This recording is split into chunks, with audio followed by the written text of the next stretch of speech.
She'll be here in a minute. Here's the photograph. There's several of the garden and a very good one for building the summer house. If they're not what you want, let me know, and I'll see if I can find some others.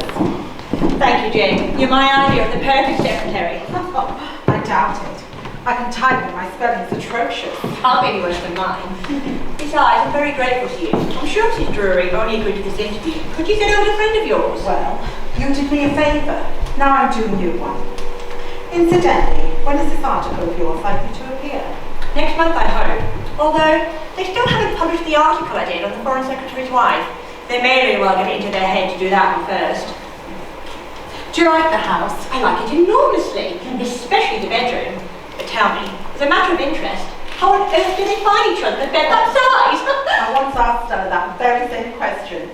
She said Robert's got a wonderful sense of direction. Of course, the house wasn't like this when they bought it. Robert spent a mint of money on it. Oh, I bet he did. That side of the house was completely altered, and that's where the garage used to be.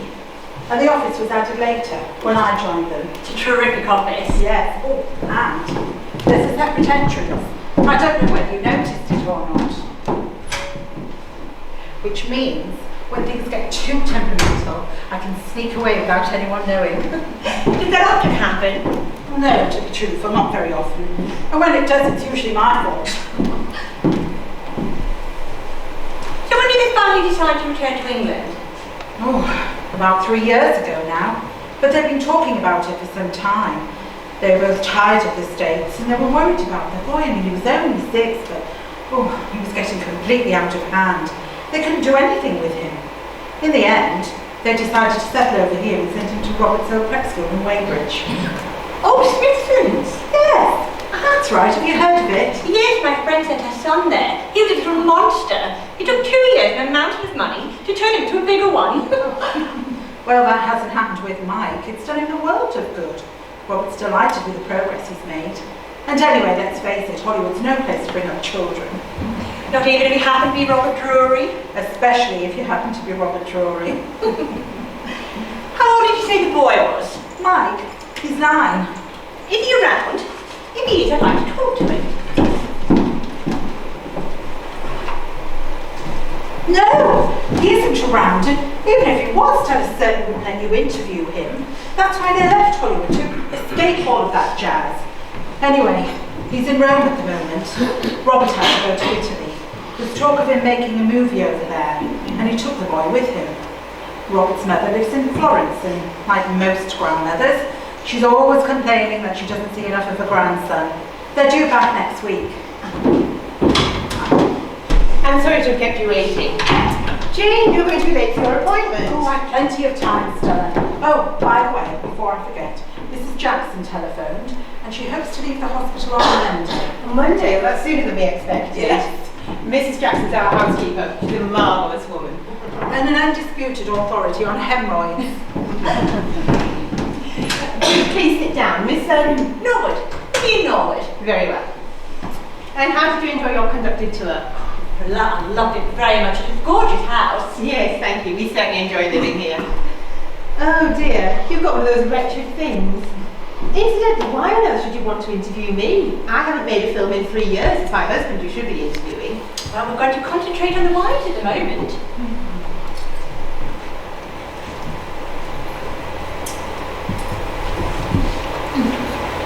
Firstly, let me apologise by starting with a question I'm sure you've been asked many times before. Is it true that when you first met your husband, you took an instant dislike to him? Yes, it is. I thought he was rude, very arrogant and extremely conceited. In fact, we had a flaming row. However, contrary to popular belief, I did not hit him over the head with a bottle of scotch. It was bourbon. The next day I had a solicitor's letter from him which said, "We'll definitely sue unless you have dinner every night with me next week." And I ignored it, of course, and 2 days later got a cable that said, "My client will settle for lunch." Mrs. Drury, tell me something. Wherever you go, you and your husband have made such a fuss of, certainly in Europe and the United States. Would this worry you too much if this wasn't to happen? If we were not made a fuss of? Yes.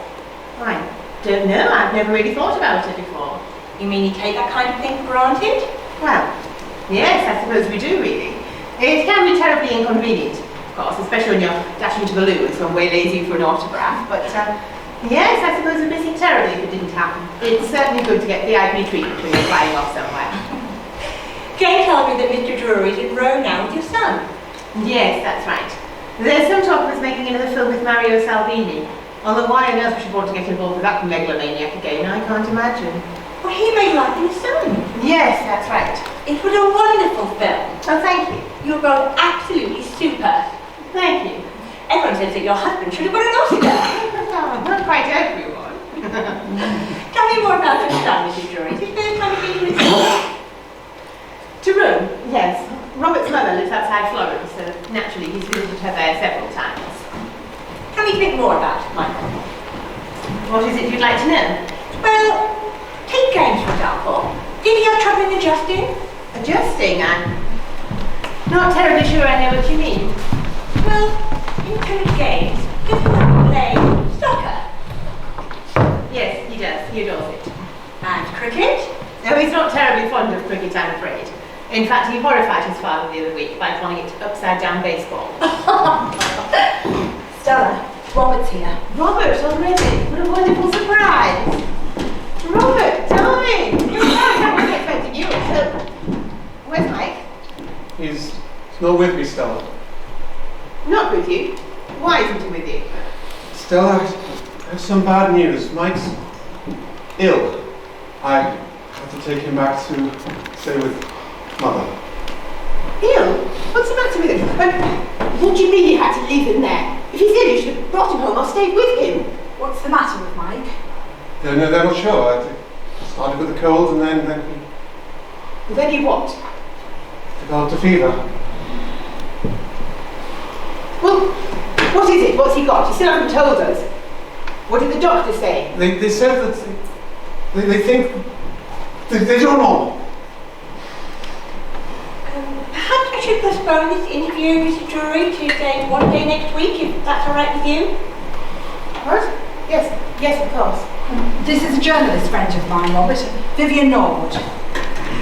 I'm terribly sorry to hear about your son, Mr. Drury, but I really wouldn't worry too much if I were you. Children can be quite extraordinary when it comes to illnesses. Take one of my little niece. A couple of Christmases ago, she was terribly ill. Were your thoughts? They have great powers of recuperation, children.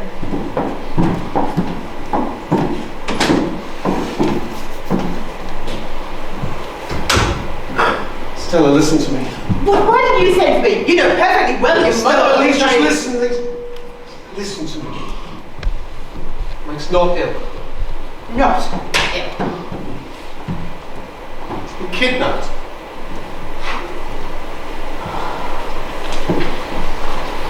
Kidnapped. No. Afraid so. No. Oh my God. Oh my God. Where did this happen? In Rome. What happened? Tell me what happened. Did you consult the police? No, I didn't. You didn't consult the police? No. Well, that was the first thing you should have done. Oh, for God's sake. The last 4 or 5 hours have been unbearable. I kept thinking how I was going to tell you, and I knew I couldn't lie to you. You've got to tell me the truth. You've got to tell me the truth. I've got to know what happened.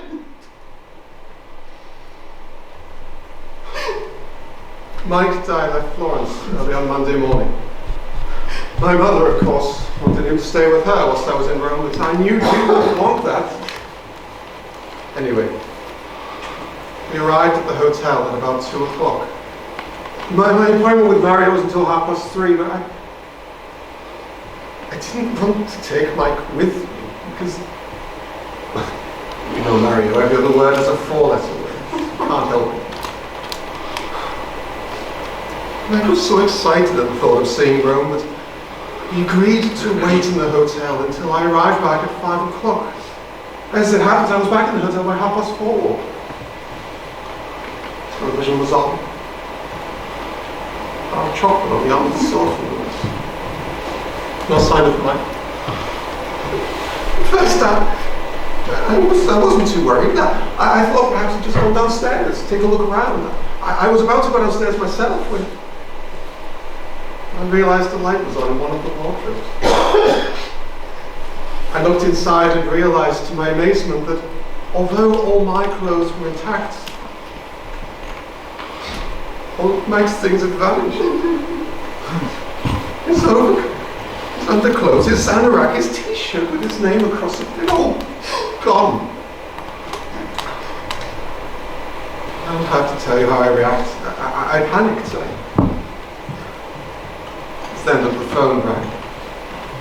A man's voice said, "We have your son, Mr. Drury, and I suggest that you meet a friend of mine at the Cafe Moralto on the Via Veneta and be there by 9 o'clock. I was scared. I was angry. All I could think of saying was, "Who the hell are you? What happens if I don't meet your friend?" He said, "I'll answer your first question. My name is Crosley. The second question isn't worth answering because both you know and I know you'll be in that cafe long before 9 o'clock. He was right. Sat in that bloody cafe from 7 o'clock until 10:15. It was sheer hell, Stella. People kept walking up to my table, asking for my autograph, and all the while I'm thinking, is this the man? Is this the bastard who... And just as I was beginning to think that nobody was going to turn up, a young Italian appeared. Gave me a shoe. It was Mike's. He said, your son is being very well looked after, Mr. Drury, but I must warn you, if you go to the police or contact anyone about this incident, anyone at all, we shall have no alternative but to return the other shoe. Son's foot will be inside. I'm shocked. I knew things like this happened, especially in Italy, but I just couldn't believe that this was happening to me. Finally I said, I'm not a wealthy man, but if you tell me what it is that you want, it's not a question of money, Mr. Drew. We wish for you to stay here in Rome till the day after tomorrow. That's important. After which you can return home and tell your wife all that has happened. Wait. Wait for what? I don't know, Stella. Well, didn't you ask me what you meant? I asked him. I never stopped asking him. But all the time he would just say, don't contact anyone, not even your wife. Stay in your hotel until Wednesday morning, then return to England and wait. This was Monday night. Yes. So what happened yesterday? Nothing happened. What do you mean nothing happened? Stayed in the hotel. I was scared. I was scared to hell of what they might do to my bed otherwise. You should have phoned me. Would you have phoned me? Would you have took that risk? I'd have done something. I did do something. I sat by that phone all day waiting for the bastards to contact me. Then you should have gone to the police. Oh, God, the Italian police. Do you have any idea how many people are kidnapped? Every month, every week, every day in Italy? Then you should have gone to Scotland Yard, to McKenna. He's a friend of ours. What could McKenna have done? And how could I have contacted him without anyone knowing? I've told you what happened to the cafe, the warning I received. Go to the police or contact anyone at all. We'll have no alternative but to return the other shoe. That wasn't just a threat, Stella, the bastard meant it.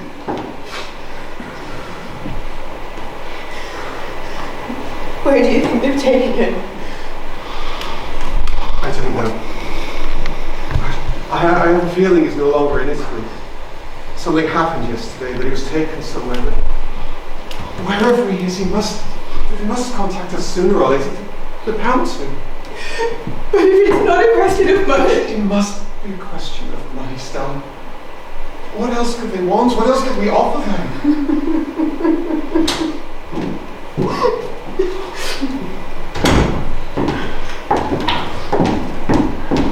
cancel my appointment, Stella. You may need me to be here. No, don't do that. Well, it's not important. I can just as easily cancel it. It's no Do bother. as Stella asks. Keep your appointment. Very well. Would you like me to have a word with your doctor?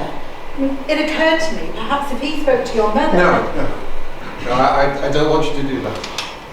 It's all right, Robert. I'll contact them tomorrow. We're just talking things over, trying to figure out what to do next. We'll let you know if there's any way you can help us. Very well.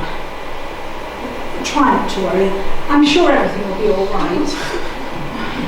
I'll drop in later, on my way home. Yes, you do that, Jane.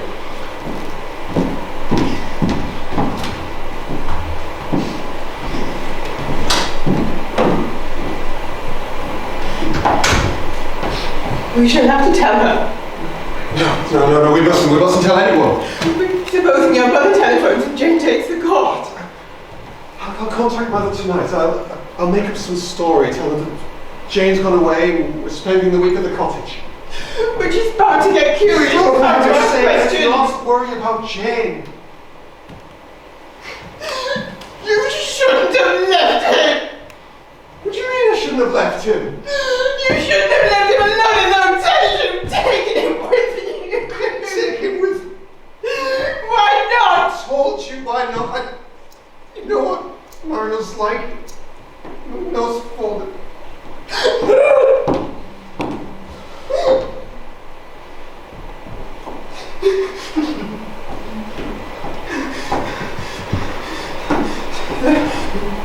The man who telephoned. What did you say his name was? Rosie. Was he English? I think he was. Yes, I'm sure he was. And the other man, the Italian.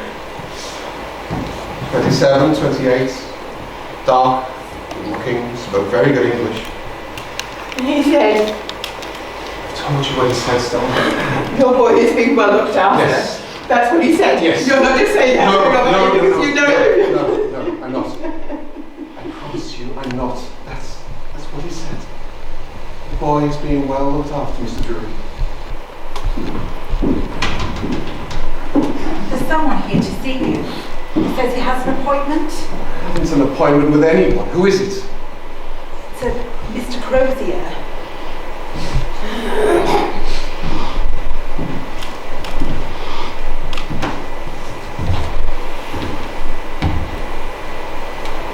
I telephoned you, Mr. Drury, while you were in Rome. If you don't remember my phone call, I'm quite sure you recall meeting a friend of mine, Victor Enrico. I remember your phone call all too well. And your friend Victor. Thank you, Jane.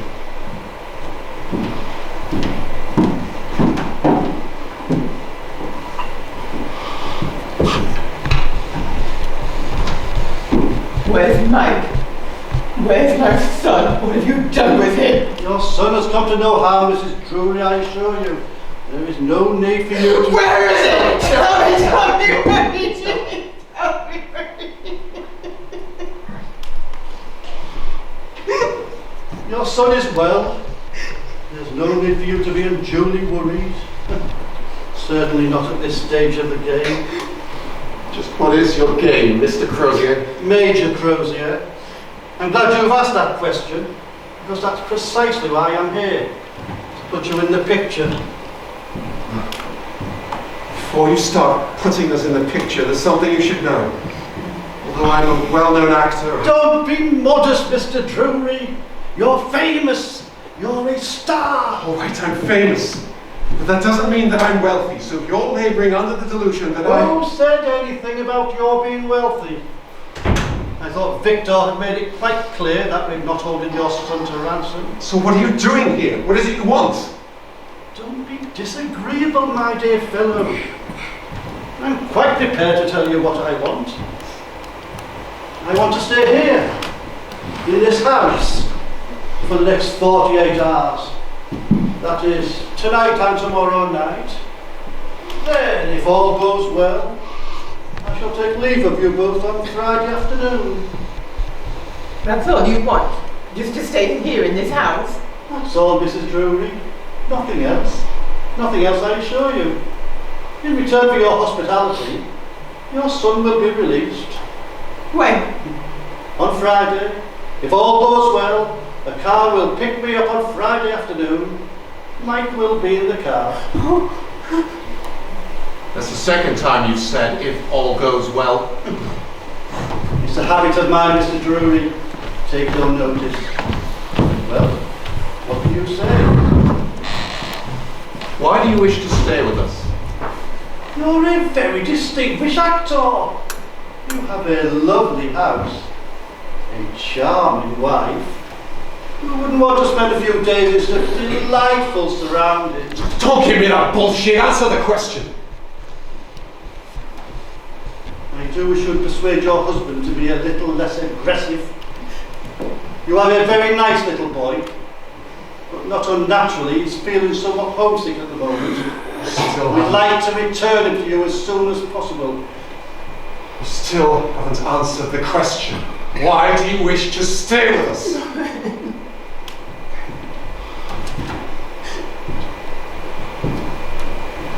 I can see you're an obstinate man who's used to getting his own way. Unfortunately, I'm an obstinate man too. I've told you what I want. Now it's up to you. It's as simple as simple as that. That's really all you want? Just to stay in this house for the next 48 hours? That's all, Mrs. Drury. Nothing else. Well, what do you say?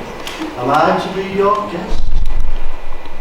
First things first, Major Crosby. What does that It mean? means that first, before anything else, I must have proof, definitive proof, that Mike is still alive. My dear fellow, of course he's alive. I want proof. Would I be here if he wasn't? I want proof. I rather thought you would, Mr. Drury. Your son is alive and in England. A friend of mine took a photograph of him this morning, soon after he arrived. Photographs can be faked. They can. They can indeed. But this one happens to be genuine.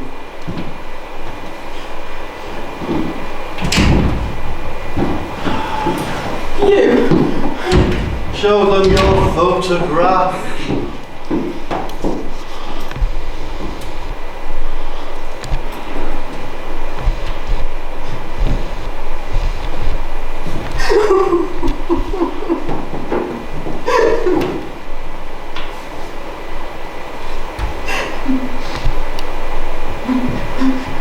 This was taken this morning. Yes, it was. Near Dover. If you look carefully, you can see a signpost to the right of the lorry. That's how Mike came in, hidden in the back of that lorry. He was asleep most of the time and quite comfortable, Mr. Drury, I assure you. If I agree with what you ask, if I let you stay here for the next 48 hours, we have your word that Mike will be released to us. I've already told you that. Robert. All right, I agree. On one condition. There are no conditions, except the ones I make. You've seen the house? Which room? You'll be modified to occupy one of the rooms on the far side of the property, with a separate staircase. Is there a phone? Yes. My suitcase is in the boot of the car. Take it upstairs and stay with it. Not that one!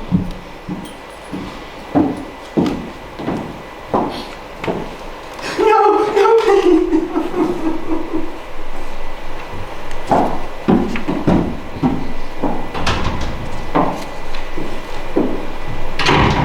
I shall want a key to the front door, see that I get one. Apart from your housekeeper, I believe you employ a daily woman, a Mrs. Porter. Yes. According to my information, Mrs. Porter is an excellent worker, but something of a gossip. Would you go along with that description? And I'd like you to dispense with the good lady's services, let's say until next Monday morning. I suggest you tell her you're going down to your cottage for the rest of the week. You appear to be very well informed about our affairs. Who told you about the cottage? That leaves your secretary, Miss Mercer. Since Miss Mercer and I will inevitably be bumping into each other from time to time, I think perhaps you should tell her the truth. The truth being that you've kidnapped Mike and are blackmailing me? That's right, my dear fellow. You have my permission to tell her the whole story, right from the beginning. But please, don't forget to warn her. If Miss Mercer talks, if she goes to the police, we shall have no alternative but to return you the shoe. Your son's foot will be inside it.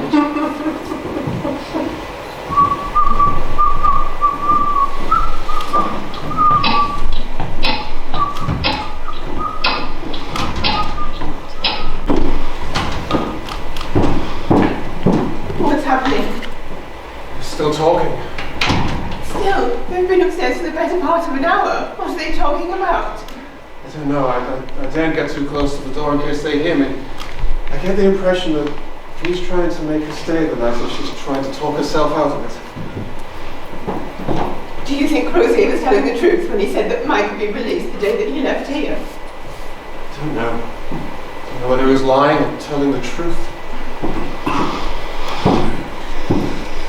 Robert, you know when we were talking about Jane? Yes. It sounds absurd, I know, but I can't get over the fact it's Jane that brought that girl here. Aside from the fact that Crozier seemed to know so much about us and knew about Mrs. Porter and the cottage, someone must have talked to him. How long has Jane known this Norwood girl? I get the feeling it isn't very long. When did she first mention it to you? Just after you left. She said she had a friend who badly wanted to interview me. I wasn't keen, but she said the girl, if you nod, had done her a favour, and she'd be grateful if I would see her, even if only for 10 minutes. She mentioned what the favour was. No, and I didn't ask. When they first arrived, Jane asked if she could show her around the property. I thought it was a perfectly reasonable request at the time. I realise now, of course, that... It's her. It's the girl. Leave me, Stella. Leave you? Yes, leave me alone with her. Why? What are you going to do? I want to talk to her by myself. Stella, please, just leave me alone with her.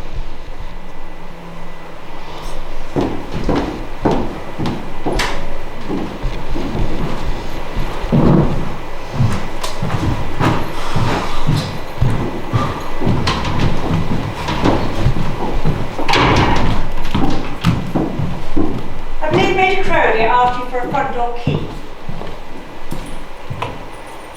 Thank you. I'll be leaving now, but I'll be back around 10. I'm staying the night. Before I go, I'd like to give you some advice. Go ahead. Use all the advice I could get right now. Don't underrate Crozier. He can be both difficult and ruthless. Is that your advice? Yes. We have no problem. I'm already sold on that, I assure you. I warn you, whatever you do, don't try and cross him. Why should I try and cross him? All I'm interested in is the safety of my son. At the moment, your son is being very well looked after. But should the situation change, should you or your wife decide to do something stupid... I sent for the police. Well, that would be very stupid, but that's not what I meant. What did you mean? I meant that should any of your friends decide to call on you in the next 48 hours, don't under any circumstances around any kind of suspicion. Should they happen to see Mr. Crozier, simply introduce him as a business associate and leave it at that. He'll take care of the situation. Oh, I'm sure he will. Are there any more instructions? Yes. He'll be making lots of telephone calls. Don't, I beg you, attempt to eavesdrop, no matter how tempted you are to do so. Miss Norwood, I'm interested in one thing and one thing only. My son. Colonel Crozier or Major Crozier, whatever the devil he wants to call himself, he can live off the telephone. I simply... Careless. Think we're finally starting to understand one another?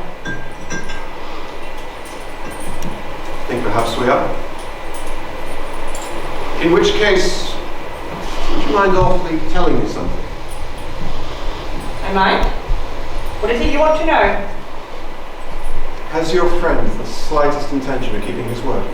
Will he release Mike as soon as he leaves here? Yes. Providing you play ball with him.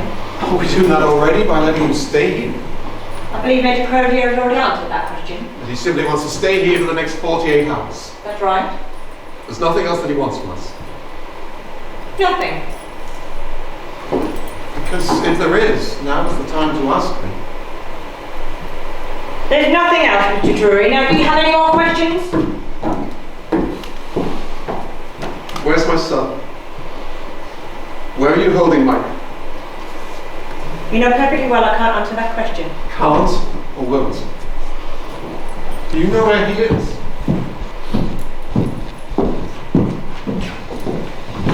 Yes, I know.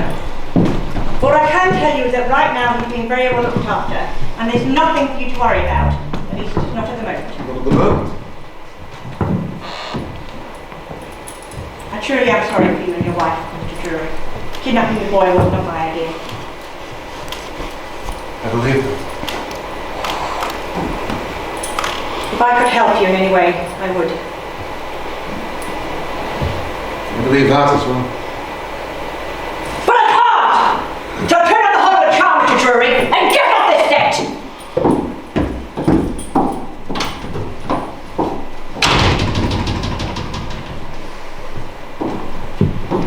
Did you hear that? Yes, I heard. Bitch! Arrogant bitch! Alright, you don't have to say anything, Stella. It didn't work. What are we going to do? I don't know! God! So angry, just... goddamn angry.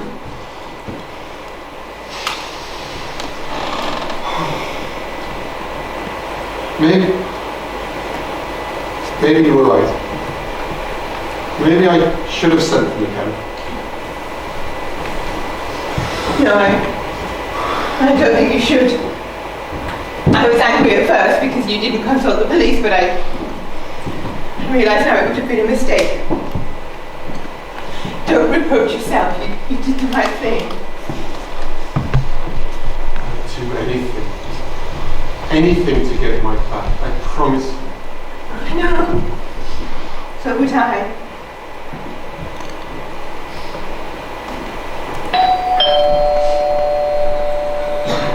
Probably Jane. I expect she's forgotten her keys. If it is, what are we going to tell her? Before we tell her anything, we'll find out what she knows about Vivian North.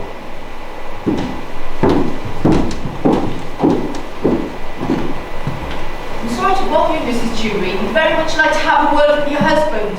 It is important, Ma'am. Very well. Please come this way. It's the police, Robert. They want to talk to you. Hello, Mr. Drury. My name's Detective Inspector Burford from Surrey CID. I think you know Sergeant Clayton. Kingston Hill, sir. Kingston Hill? Speeding, sir. You got away with it. My colleague was a fan of yours. Depends what you mean about got away with it. It was in the news of the world. There was nothing we could do about that, sir. Mr. Drury, I believe you own a cottage in Dorset near Lyme Regis. Yes, that's right. When was the last time you visited the cottage? Oh, I'm not sure. 4, 5 weeks ago? It was 4 weeks last Saturday. Yes. Why? What's happened? Who looks after the cottage when you're not there? Technically speaking, no one does. I have a cousin who lives close by, has a set of keys, calls in from time to time. Would that be Mr. Medway? Yes, that's right. Douglas Medway. What is this? What is this about? Mr. Medway called in the cottage early this morning. There was no sign of a break-in, but to his amazement, he found the body of a dead man. Oh, God. The body was found in the living room near the fireplace. He was about 27, 28 years of age. Apparently he was a stranger to the district. Mr. Medway had not seen him before. How did he die, Inspector? Oh. He was murdered, Mrs. Drury.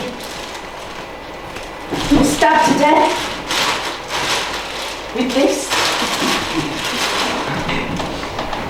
I'd like you both to take a look at it. I take it you've seen it before, sir? Yes, of course I have. It's mine. Surely Douglas, Mr. Medway, must have told you that. Yes, he did say it was kept above the bookcase in the living room. Yes, that's right, it was. Mr. Dewey, when was the last time you saw it? Not since the last time I visited the cottage. About 4 or 5 weeks ago? Oh, I've told you when it was. It was 4 weeks last Saturday. It's a very impressive looking dagger, isn't it, sir? I mean, I've seen similar in my time. In fact, a colleague of mine used to collect them. But I've never seen one like that before, sir. It's what's known as a rondelle dagger, Inspector. That's right. It's called rondelle because of the handle. Oh, and how did you come by it, sir? Oh, about 7 years ago, I was in a movie in Santa Marco. Oh, Santa Marco? That's in Mexico, Inspector. Thank you, Sergeant. Near Acapulco. Mr. Dewey, I'm sorry to have to say this, but could you give me an account of your movements over the past few days or so? I've been abroad on the continent for the past 10 days. I only got back this afternoon. From where, sir? From Rome. Rome? How long were you in Rome for, sir? Oh, 48 hours. Only 48 hours? That's quite a short visit. Yes. Do you happen to know the hotel room, the hotel that we stayed at? Yes, it was the Excelsior. Do you happen to know the room number? Yes, of course, but I failed to see what Was it 309? Suite 309? Yes, it was. How did you know that, Inspector? We found an envelope on the body of the dead man. Presumably the man himself had scribbled some notes with your initials, RD, and the Hotel Excelsior on Suite 309. Did you say you were abroad for 10 days, sir? Yes, we left Florence early on Monday morning. I had no... We, sir? My son was with me. Robert's mother lives just outside Florence. They've been visiting her. Oh, go on, sir. You were about to say? I was about to say, I had an appointment in Rome with a film producer, Mario Salvini. Life in the Sun? That's right, Sergeant. Did you have any other appointments, sir? No. You didn't see anyone else whilst you were there? No. No one of importance. Oh, let me be the judge of that.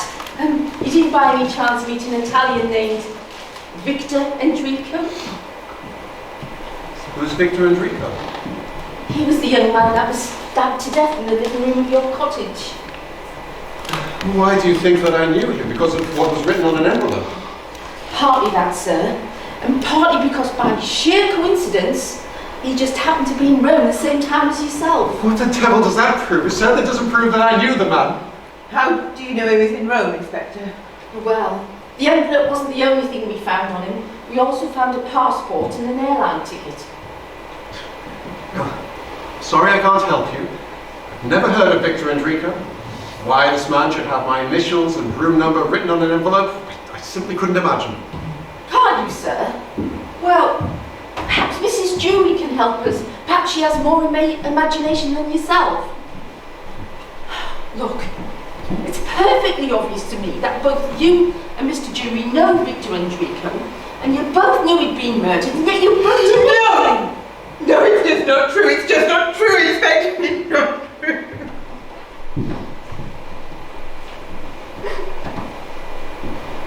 My wife and I are desperately worried, Inspector.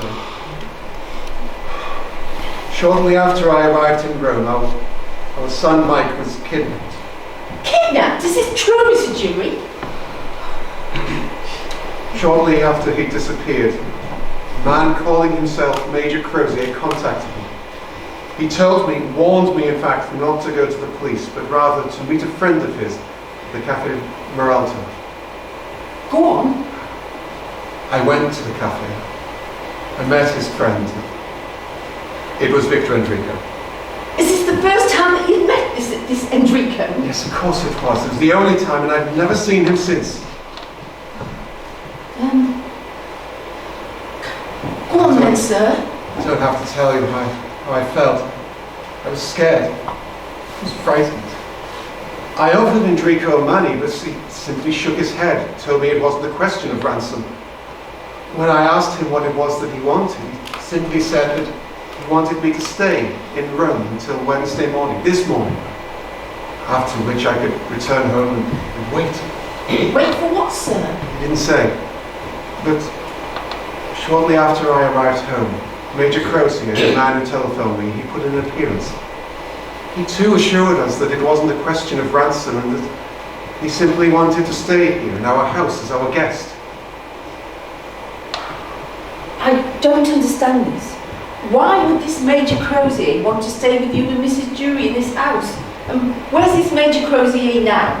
He's in one of the guest rooms. How long has he been here? Since about 5 o'clock. Is he alone? Yes, there was a woman with him, but she left shortly before you arrived. Look, Mrs. Drury, I think if you can go upstairs for me and tell this Major Crozier that the police are here and they'd very much like to have a word with him. Tell him that Mr. Drury's had to describe him as a close friend and a guest staying in the house.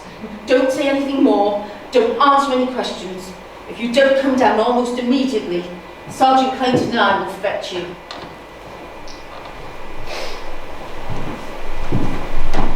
Now, did you say there was a girl with Crozier? Yes, journalist, Vivian Knoll. That's what she called herself. Norwood? Do you know her, Sergeant? A blonde, rather good-looking girl. Trendy. Yes, I suppose that's how you describe her. I don't know her, sir. But she dropped in the station about a month ago. It had something to do with her car. I remember. She thought her car had been towed away, but it turns out she'd forgotten where she'd parked it. Did she arrive with Crozier? No, she was already here. And how did that come about, sir? She was interviewing my wife for a magazine or other. That's the story she told me. And there's no doubt in your mind whatsoever that she's in league with Crozier? No doubt. Then it's 10 to 1 she knew Victor Enrico. Do you think I could use your bureau, Mr. Drury? Of course.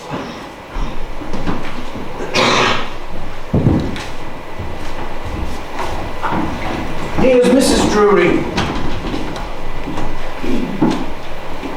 He's coming down, he was on the phone. What did he say? He asked who it was, he'd heard the bell, I said it was the police. What was his reaction? I don't know, it was through the door. I said you told him that he was a business associate and that we'd invited him to stay with him for 2 or 3 days. Thank you, Mrs. Drury, that's fine. Now, sir, leave this to me. Mrs. Drury, please sit.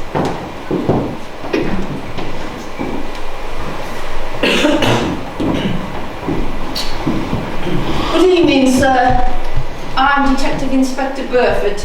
I was just grateful if you could give me a few minutes of your time. Yes, of course, Inspector, but what's this all about? I'm investigating a murder case, sir, and I was just wondering A by murder chance. case? Who's been murdered, Inspector? A young gentleman named Victor Enrico. Enrico. The name sounds Spanish. He was Italian, sir. The body was found in a cottage near Lyme Regis. The cottage belonged to Mr. Drury. That's why we're here. Good heavens. Did you know this man, Robert? No, I'd never heard of him until the inspector arrived. Well, what happened exactly? We don't know what happened, sir. That's what we're trying to find out. Yes, but surely, I mean, obviously he broke into the cottage, so you must have some idea. No, sir, he didn't. There was no sign of a break-in. Really? And how the devil did he get in? Had he a key? No, we didn't find a key on him.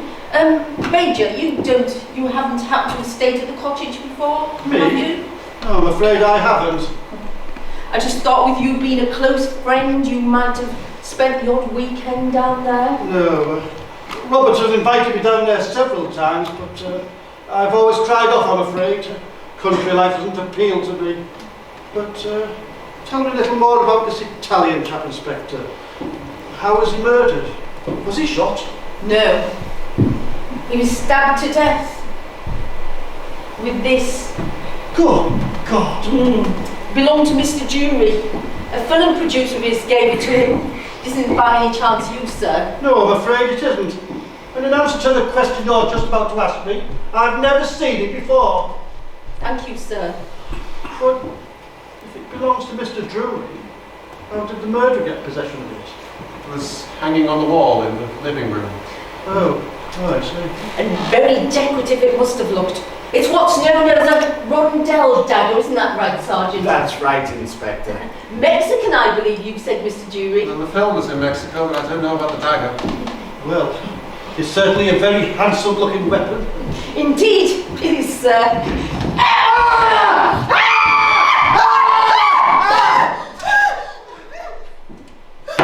Pick up the dagger! Who are you? Who the hell are you? I said, pick it up! Now drop it! First you tell that son of a bitch to get his hands off my wife. Do as I say, or that son of a bitch will take infinite pleasure in slitting your wife's throat! Drop it! And go over to the phone! Sit down! And dial that number. And when you hear the voice at the other end, just read what I've written in the book. Do not say one word more, or you know what will happen.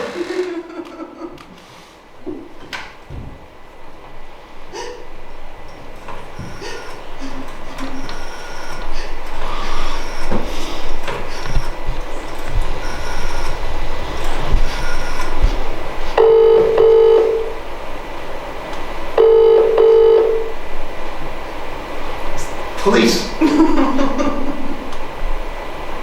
This is Robert Drury speaking. Please come at once. I've just killed a man. Put the phone down.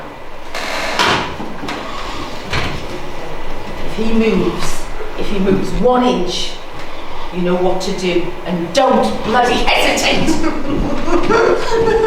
You hurt my wife, you bastard! You what, Mr. Drury? Don't answer it! You heard what I said, don't answer it.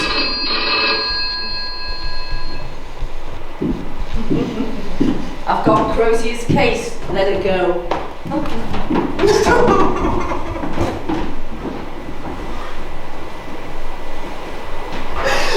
I can't stop shaking. You will, darling, you will. I was so frightened. I thought he was going to kill me. I can't stop trembling. You will, darling, just hold on. Who were they? Why did they... Is he dead?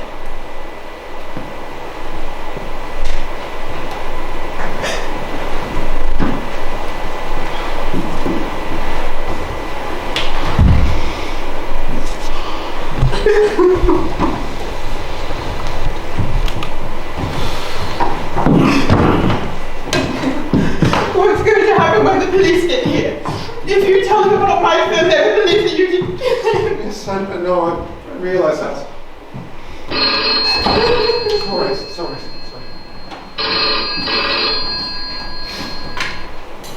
Hello? Robert Drury speaking. Police again. Did I what? No, I didn't, Inspector. Why'd you ask? Really?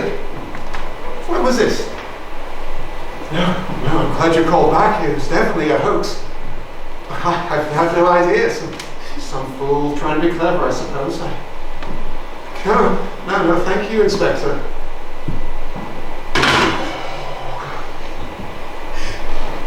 What are we going to do? I'm going to find Mike. Find him? Yes. But how? That girl. She knows where Mike is. You heard her say so. When she comes back, I'm going to make out that I killed Crozier. Scare the life out of the bitch.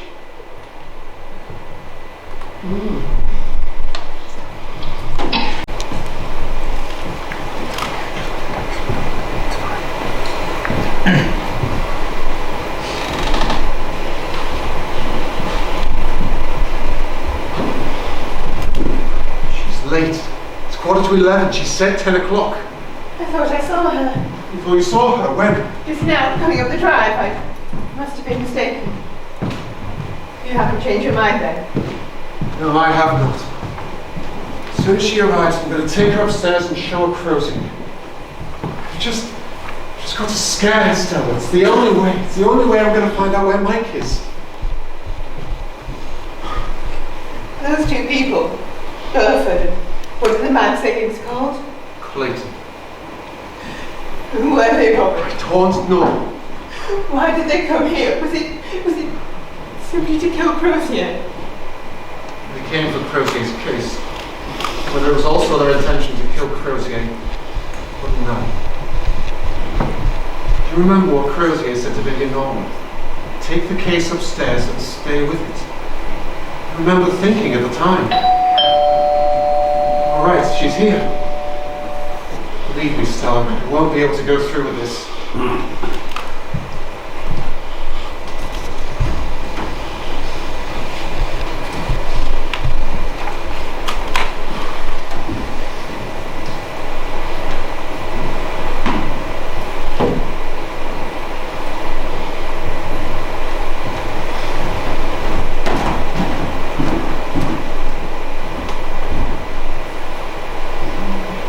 Sorry, barging in like this.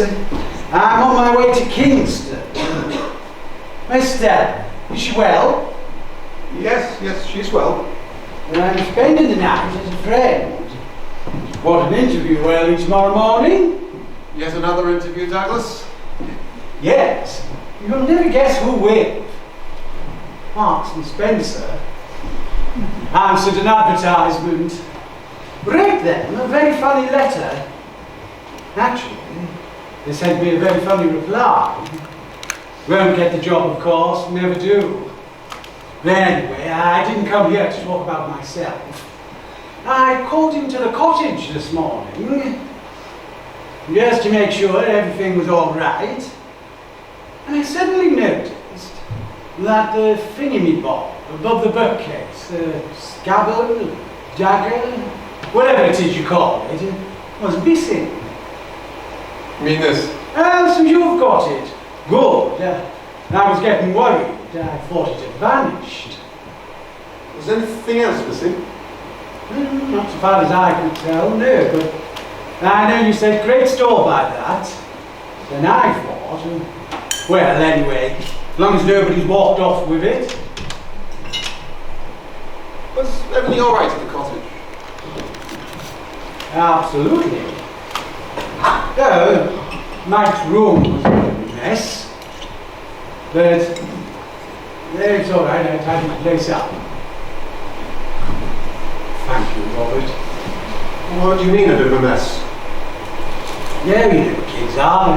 And his things were strewn all over the floor. But as I say, I can't stop. What things? You mean clothes? Yes, a nanny bag, a t-shirt, some underpants, a couple of pairs of socks, which looked to me... His t-shirt were on the floor? Yes. In the bedroom? Yes. At the cottage? It's a cottage I'm talking about. What colour was the anorak? What colour? Red. And his t-shirt? What about it? What did it look like? What did it look like? You must be joking. You must have seen it dozens of times. What was it like? It was just an ordinary white t-shirt with Mike's name written on it. You know, what is it? Has something happened to Mike? Douglas, before you go, I'm afraid you must go soon as I'm expecting someone. I need you to answer a couple of questions. I think I ought to be the one asking the questions, not yours.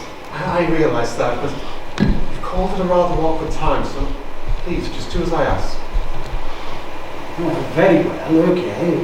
What is it you want to know? This morning, when you visited the cottage, was it empty? Yes. You didn't see anyone? No. Well, why should I have done? There's somebody staying there. No. It's just that you didn't come across anyone at all. No, I just said I didn't. Did anything unusual happen while you were there? No, nothing. Yeah, there was a wrong phone call, but that's all. A wrong number? Yes, a woman rang up. I thought it was Jane at first, but it wasn't. What did she say? She just said, sorry, I dialed the wrong number. What made you think it was Jane? Well, obviously, the voice, but it wasn't. Apart from this morning, when was the last time you visited the cottage? Oh, 3 or 4 days ago. Is everything all right? Yes, it seemed to be. Were you alone? Hello?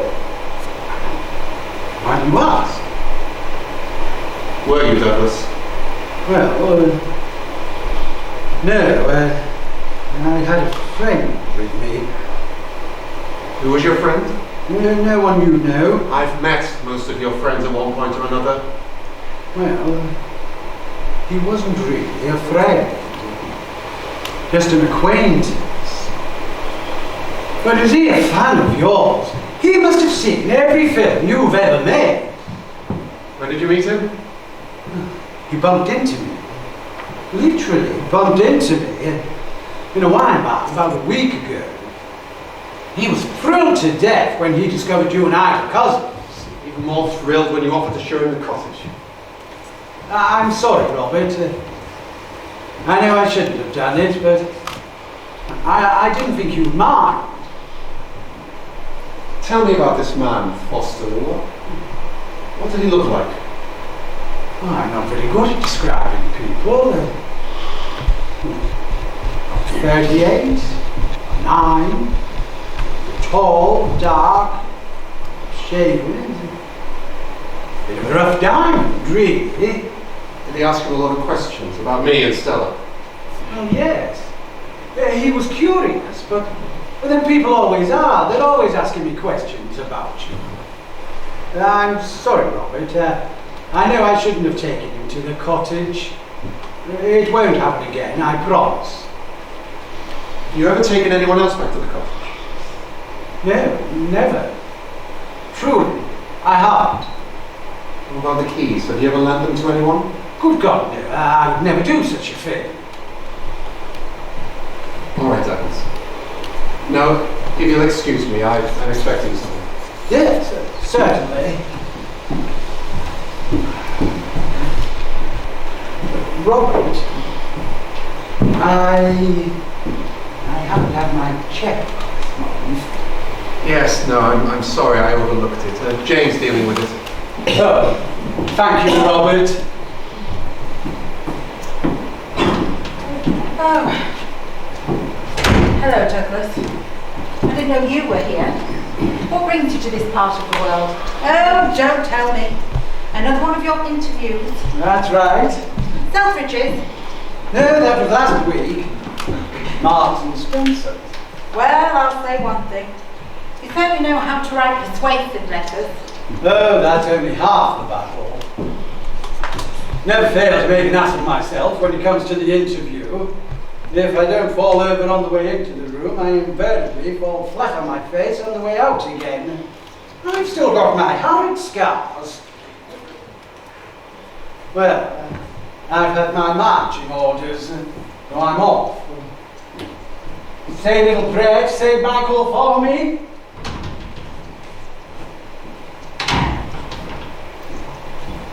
Is there any news? No, I'm afraid there isn't. Did you telephone your mother? Yes, I did, but there was no reply.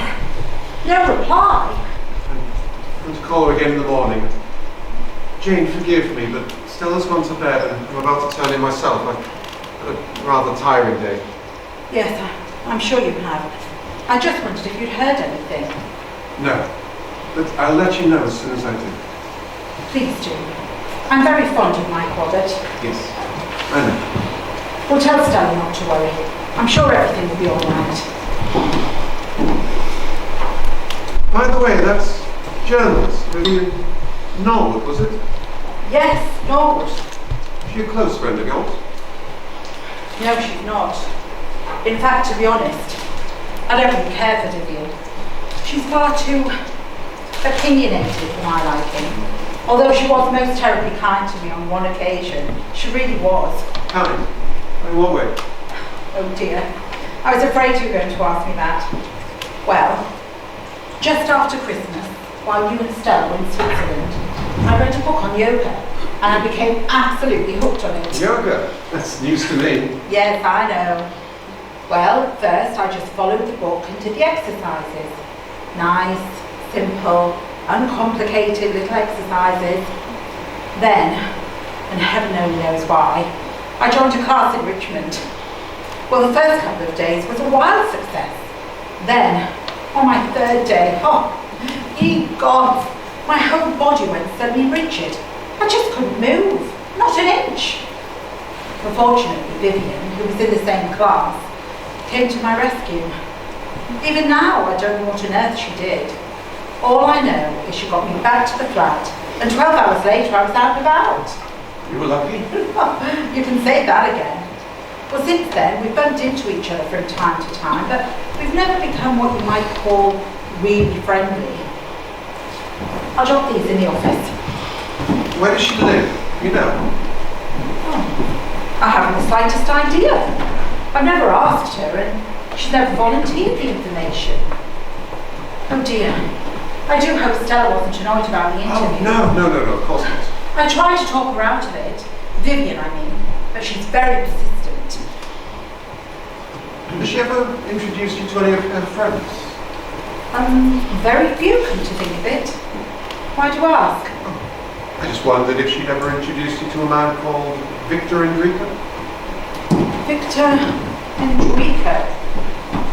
No, I never heard of him. I bumped into him in Rome and I got the impression, I don't know how, that he was a friend of hers. I wouldn't know. Good night. Good night.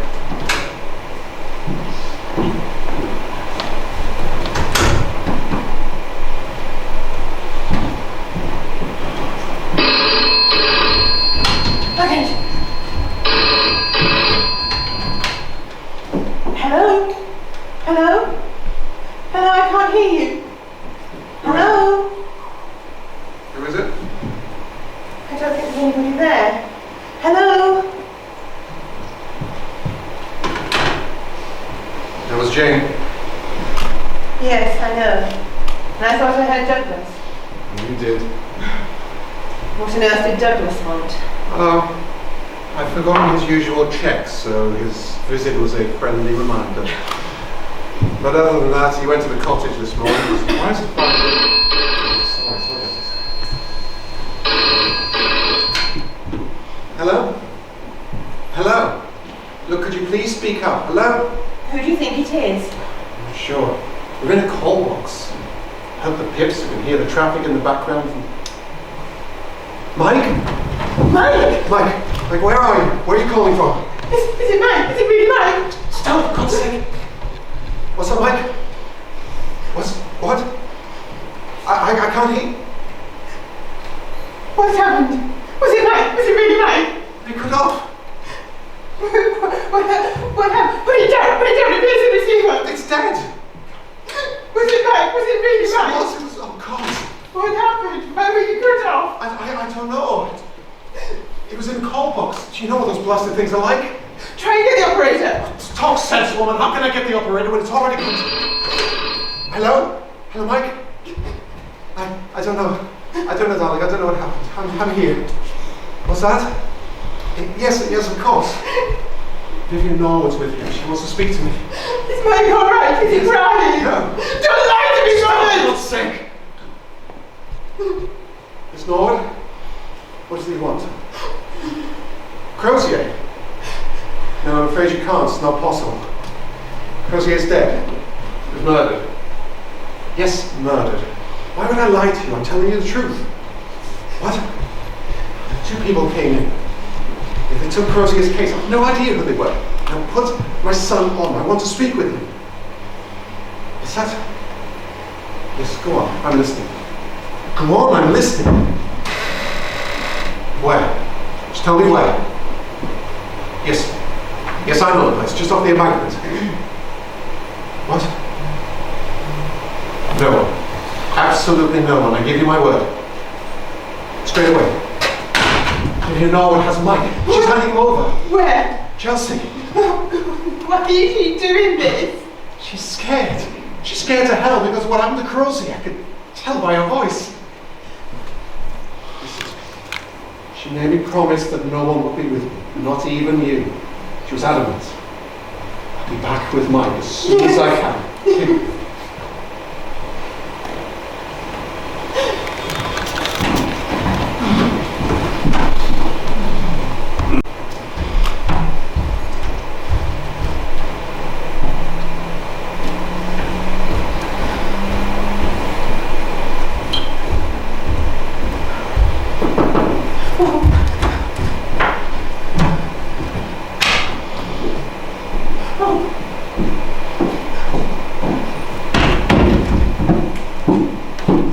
Where's Robert? And Mike, what's happened? What happened? Yes, where are they? What exactly are you talking about? You telephoned. You spoke to my husband. You arranged to meet him. I did? Yes? Where did I arrange to meet your husband, Mrs. Drury? In Chelsea. Does Major Crozier know about this? Does he know about the telephone call? Where is Crozier? Is he in his room?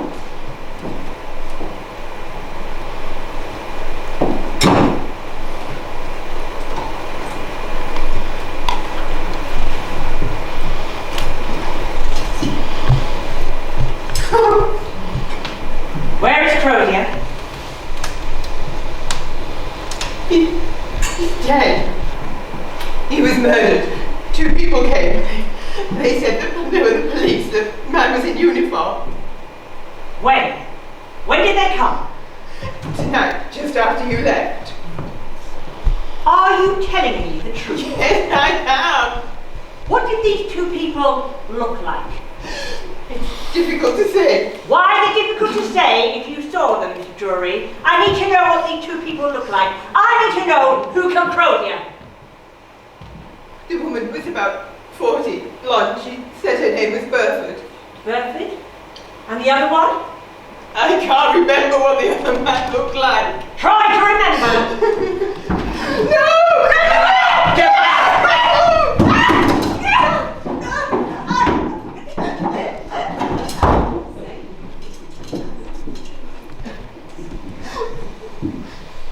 No one's going to hurt you, Mrs. Drury. Who are you? What is it you want? You're perfectly safe, I assure you. But we just thought it was advisable to get your husband out of the way while we dealt with Miss Norwood. Your husband tends to overreact in these situations. Unlike your son, who I'm delighted to say does precisely as he's told. You know my son? Yes, your son, Mike. You know Mike, you know what's happened to him. Yes, we know, but the situation has changed. We now have your son. You have Mike. What's going to happen to him? Nothing at the moment. Now, tell me, what have you done with Crozier? You heard what she said. Where's Crozier? Where have you put him? He's upstairs in one of the bedrooms.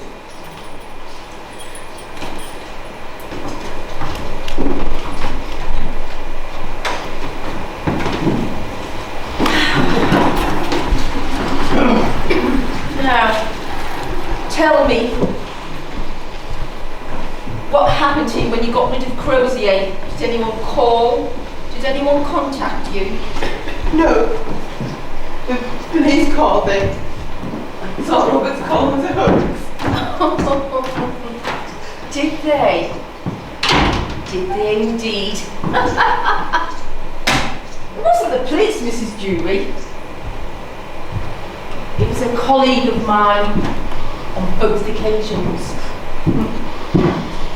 I was anxious to learn whether your husband would tell the police the whole story.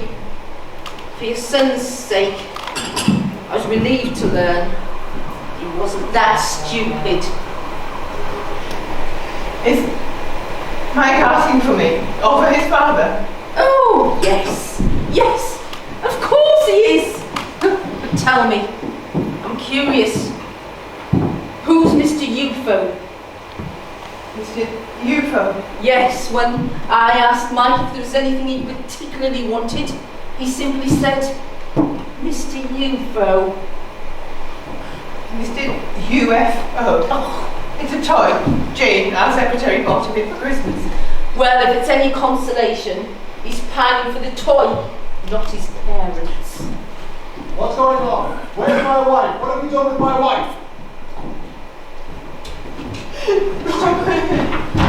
Good evening, Mr. Jury.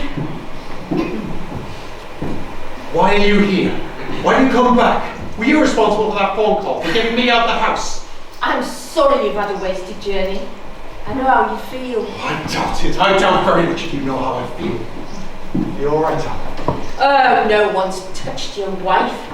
Now, I need to discuss your son with you. My son? What about my son? It's very frustrating waiting for someone to turn up. Just try and relax and go pour yourself a large whiskey and soda. I suggest if you've got something to say, then you say it. Sit down. As Mrs. Jury knows, we now have your son. How we rescued him from Crozier, if rescue's the right word, I don't propose to tell you. But there's something I will tell you, because it's important, something you ought to know.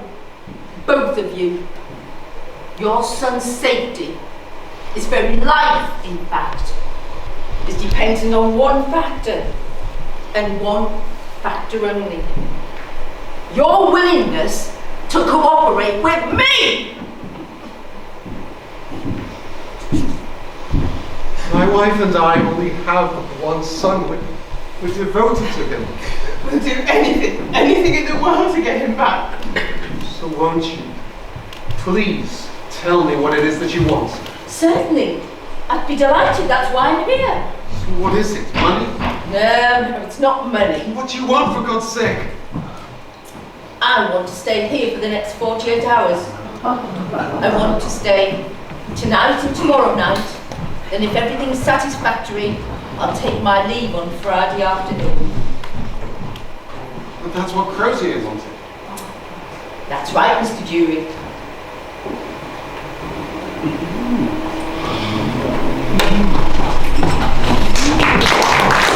Mr. Jury, now you have my word, your son will be released the minute I leave this house. Provided, of course, that you do precisely what you are told. Now, in the next half an hour, perhaps even sooner, you're going to receive a visitor. His name is Henderson. Philip Henderson. He's a friend, or was a friend, of Major Crozier. Is that why he was coming here, to meet Crozier? Crozier's dead. Which means I should be entertaining Mr. Henderson, and not Major Crozier. Is that why Crozier came here in the first place, to meet this man? Is that why you're here? That's right. Now, Mr. Jury, I'd like you to be particularly nice to Mr. Henderson. Please go out of your way to be pleasant. And Mr. Jury, I'd like a little chat with you about your secretary, Miss Mercer. Does she live with you? No, she owns a flat on Weybridge. And she reports for work every morning? Yes. At what time? Varies. 10, quarter past. How long does she stay for? Until 6. But surely you don't need me to tell you about my secretary. You must know all there is to know about us by now. Why should you say that? It was Jane, Miss Mercer, who brought Vivian Norwood here. Norwood worked for Crozier, not me. I've never met Miss Mercer, and I've no intention of doing so. So you can phone her in the morning and tell her she can take the rest of the week off. Considering you've never met my secretary, you seem to know a great deal about us. Who told you about the cottage? Was it your friend Foster by any chance? Foster? Who on earth's Foster? I want a word with you. Is it important? Could be.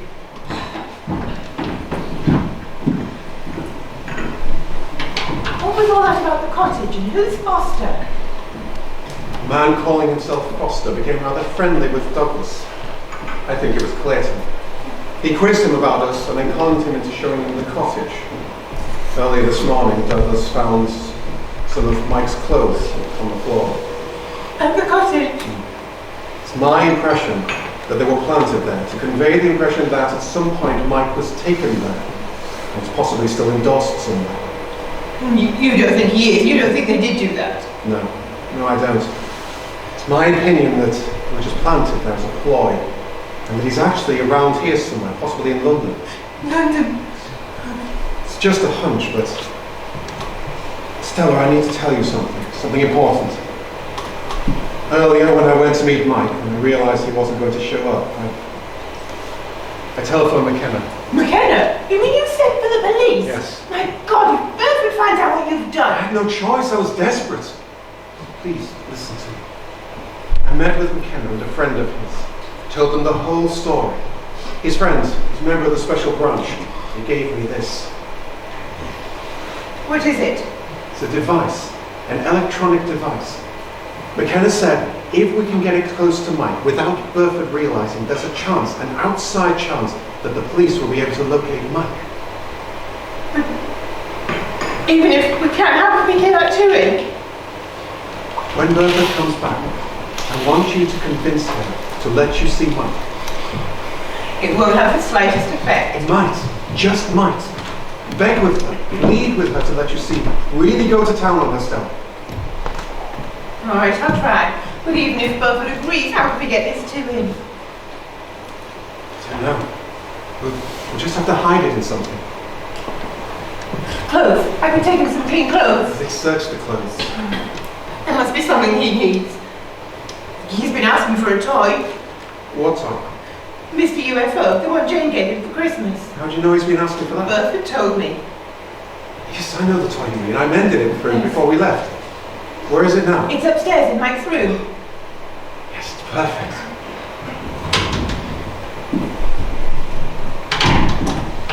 Clayton tells me there's a room on the second floor which is locked. Yes, that's right. Why is it locked? None of the other bedrooms are. It's our storage room. We keep our ski things in there. Does it have a phone in the room? No. What does it look out onto? Driveway, corner of the summer house. I'd like to take a look. My wife's not at all well. I'd rather not leave her, not at the moment. Please, Miss Burford, will you let me see Mike? Even if it's only for a few moments, even if I can't speak to him, let me just look on his face, just so that I know he's okay. Please, Miss Burford, I won't be any trouble, I promise. No. I'm sorry, Mrs. Dewey. I know how you feel, and I'd like to do what you suggest, but it's just not possible. Because I know only too well what will happen the moment you see your boy. You'll probably break down, and you'll probably become hysterical.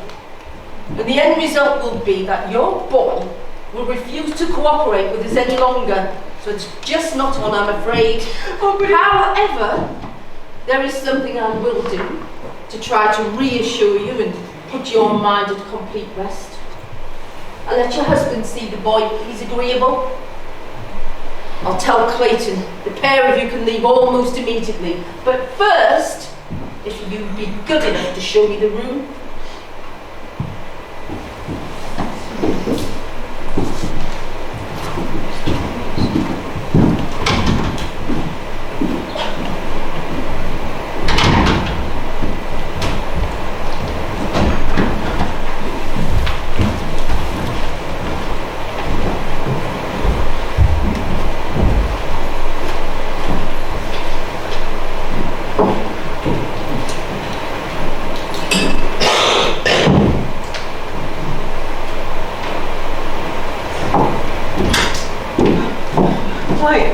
Jane, what are you doing here? Stella, I've got to talk to you. Oh, not now, Jane, not now, I'm sorry. But I've got something to tell you, it's important. Jane, we can't talk now. Why not? Why can't we talk? What's happening? Is someone here? Are you in some kind of trouble? Jane, will you please just do as I say? Go. All right, if that's what you want. But first, there's something important I've got to tell you. It's about Robert. About Robert? Yes. What about Robert? He didn't tell you the truth this afternoon. I telephoned his mother. I asked her how Mike was. The poor woman was bewildered, utterly bewildered. She hadn't the slightest idea what I was talking about. Yes, I know. Mike's not ill. Then, what's happened to him? Where is he? Jane, I can't tell you. I mustn't tell you. Why not? I'm devoted to Mike. You know that. I always have been. Don't you trust me, Stella? Yes, of course I trust you, Jane. But you must trust me too, and please go. All right. Stella, has Vivian Norwood got anything to do with this? Robert kept asking me about her. No. No, of course not. I hope you mean that, because if she does, I'll feel responsible. Yes, of course I mean it. She has absolutely nothing to do with it.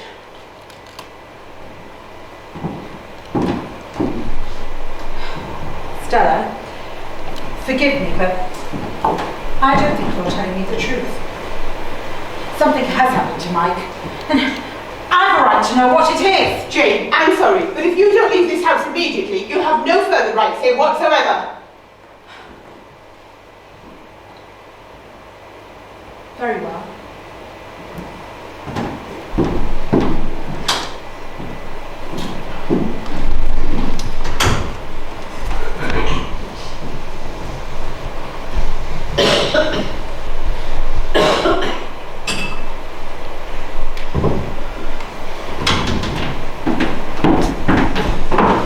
What's the hurry?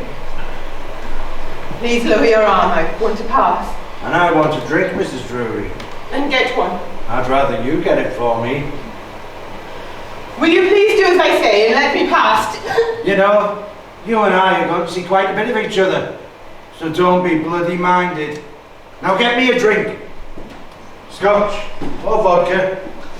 I'm easy either way.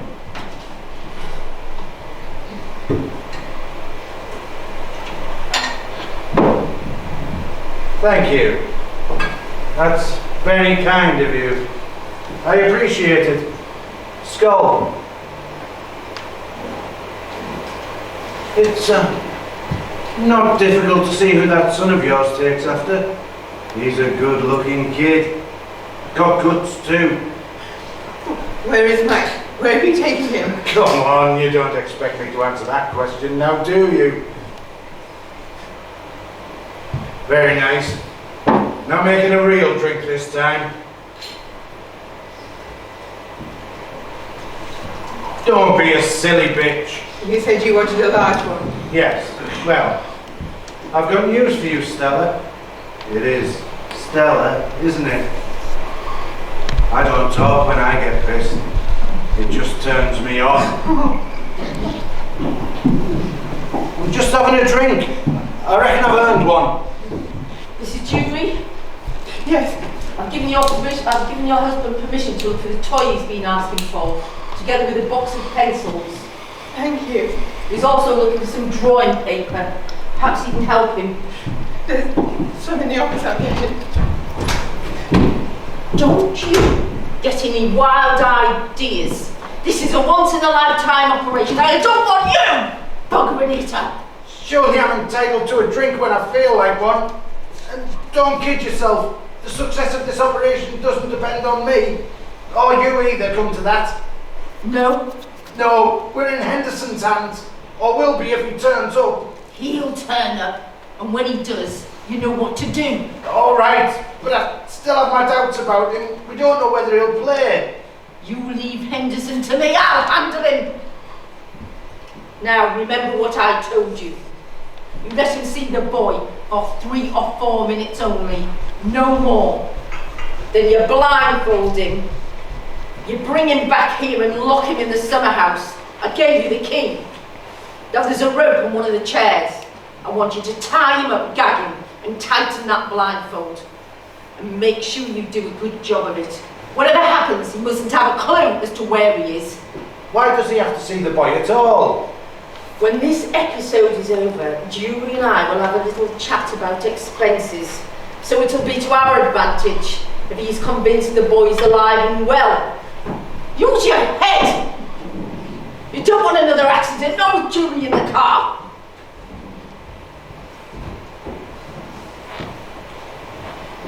Where's my wife? She'll be back in a moment. She's just gone to look for some drawing paper. Sit down, Mr. Dewey.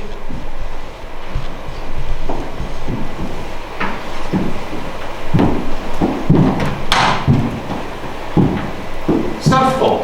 Wrist. Oh, cut. Put it away. Is there any need for it?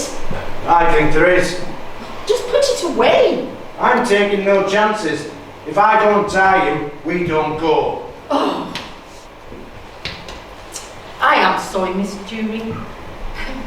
I know how you feel, but it's quite a long journey and it's just for the car journey. Remember, you removed that blindfold as soon as you went to the building. If that's what you want. That is what I want. Whatever happens, that boy must not see the blindfold. You can replace it later when you're leaving.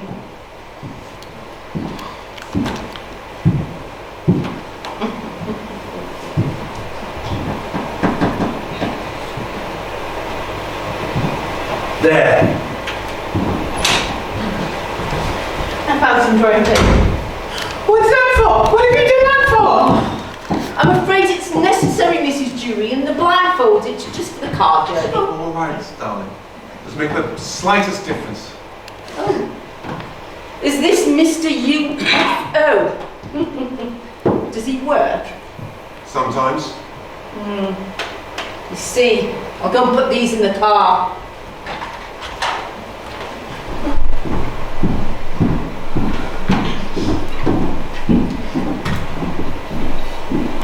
Let's go. Give my love to mine.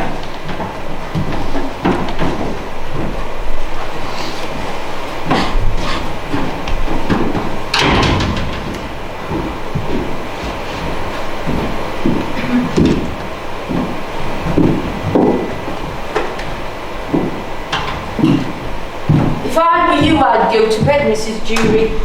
I'd rather stay here. Your husband's going to be some considerable amount of time. I'm very aware of that. I changed my mind about Mr. UFO. Your husband seemed rather too interested in it.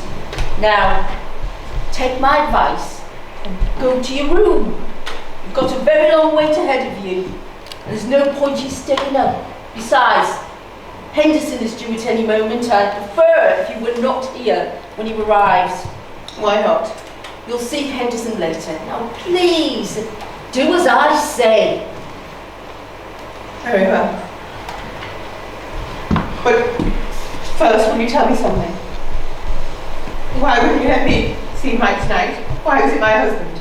Was it simply that I might get emotional and make things difficult for you? Yes. No other reason. What other reason could there be? It occurred to me that you might have wanted my husband out of the way for some reason. I'm afraid your imagination is playing tricks with you again, Mrs. Dewey. Now, go to your room. I'll let you know when your husband gets back.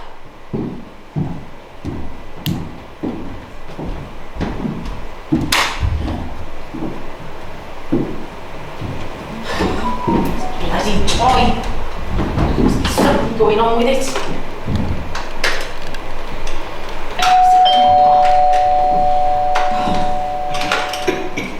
God, Henderson.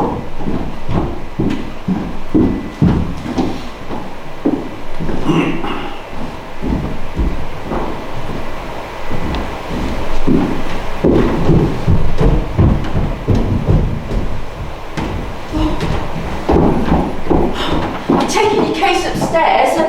Would you like a drink before I show you to your room? I expect you could do with one. You say that Crozier is not here? No, I'm afraid not. He's in Paris. Paris? What the devil's he doing in Paris? He's supposed to meet me here tonight. Oh, I'm well aware of the arrangements you've made with me, Major Crozier. Are you? Are you indeed? Then perhaps you'll start by telling me who you are and what you're doing here. Certainly, but first, can I get you a drink? I will skip the drink, Miss Burford. You say your name was? Burford. I will skip the drink, Miss Burford. Very well, if you please. I'm a close friend and a confidant and a partner, in fact, of Major Crozier. Wasn't aware that Crozier had a partner. Well, he has, I assure you. If it comes to that. He has, I assure you. And if you're interested, Mr. Henderson, I'm quite an active partner. The Crozier's coming, and then where are Mr. and Mrs. Drury? Mr. and Mrs. Drury? Yeah. Why aren't they here to welcome me? They invited me, I'm their guest. They invited you? Yeah, of course. I find that somewhat difficult to believe. Do you? Obviously you're not well informed after all. Still haven't answered my question. Where are they? Look, Robert Drury has a meeting in London. It went on a bit longer than expected, so he's decided to stay the night. Mrs. Drury wasn't feeling very well, so you'll make her acquaintance in the morning. I'll see. Now, Mr. Henderson, as I understand it, you first met Major Crozier about a month ago in Monte Carlo. Yeah, bumped into him in the casino. What happened? What happened? I lost rather a lot of money. And later? What happened later? Crozier was good enough to help me out. And presumably you bumped into each other again? On several occasions, but what are you getting at? What is it you want to know? I want to know what Major Crozier said to you. Then I'll suggest you ask Crozier. But I'm asking you, Mr. Henderson. Crozier made out that he was a close personal friend of Robert Drury's, and that Drury was anxious to meet me. He said that Drury had an idea for a movie based off the fact that I'm his exact double, and that if I was willing to cooperate, I couldn't fail to make at least £100,000 out of the deal. Go on. Sometime later, Crozier contacted me and said he'd been invited to stay with Mr. and Mrs. Drury, and that I'd also been invited. And you believe that? Yes, of course I did. Why shouldn't I? You believe that ridiculous story? You've been conned, my friend. What do you mean, conned? You've been well and truly conned. At no time has there been a film deal in the offing, and at no time at all has Mr. Drury expressed a wish to meet you. What the devil's Crozier playing at? Before I answer that question, there's something I've got to know. What? About you, Mr. Henderson. Is it true that you once worked in Hatton Garden and were considered somewhat of a diamond expert? Yes, that's right. Oh, it was a long time ago. I'll send you a copy of my autobiography once I get around to writing it. Now, maybe you'll satisfy my curiosity. Why am I here? What is it that you and Crozier want from me? We want you to fly to New York, Mr. Henderson, under the name of Robert Drury. You'll have Robert Drury's passport and you'll be accompanied by his wife. Accompanied by his wife? That's right. I don't understand. I don't get this. I think you do.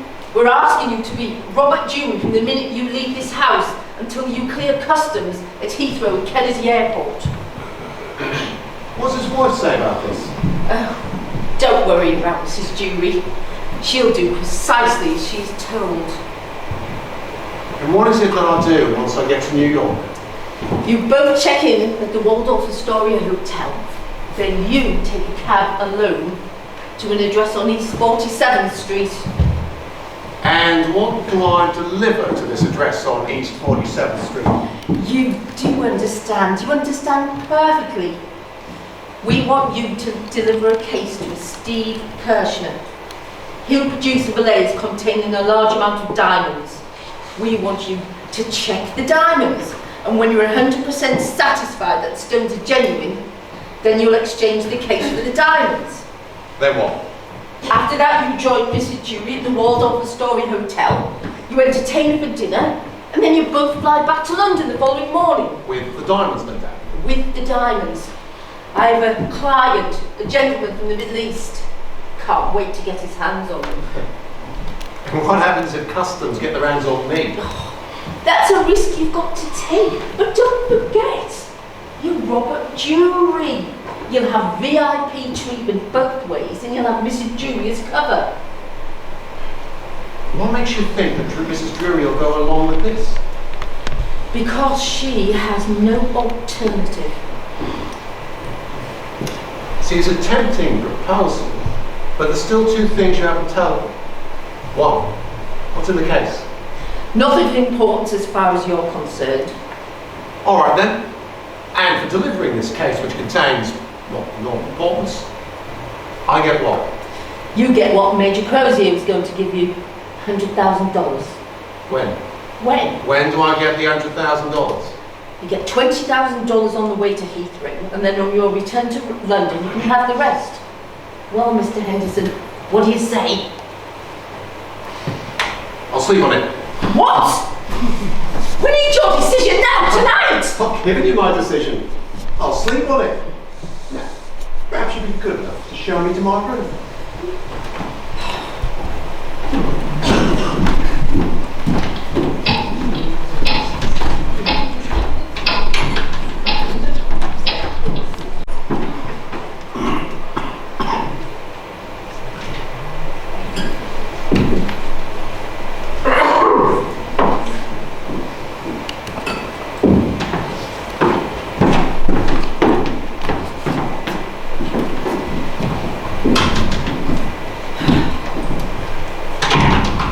Has Henderson arrived?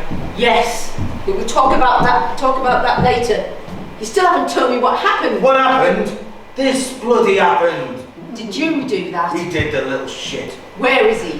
Where do you think he is? He's in the summer house. Well, tell me about it. I've got to know sooner or later. I did what you told me. I drove straight to the bungalow. He was quiet. No trouble. Not a squeak out of him. Not even when he saw the boy. Then, on the way back, I don't know why, I began to feel uneasy. Go on. We got to the summer house. I unlocked the door and I told him to get inside. He just nodded and did as he was told. Then, as I leant over to get the rope, the bastards run round and hit me. Then what happened? What do you think? I put the boot in and bloody quick, I can tell you. Tell me the rest. That's it. There's no more. Did you gag him? Did you gag him and use the rope like I told you to? Of course I did. He's safe, I tell you. Give me the key. The key. Yes. What did you do to upset him? I just made a crack about his wife, that's all. You stupid sod.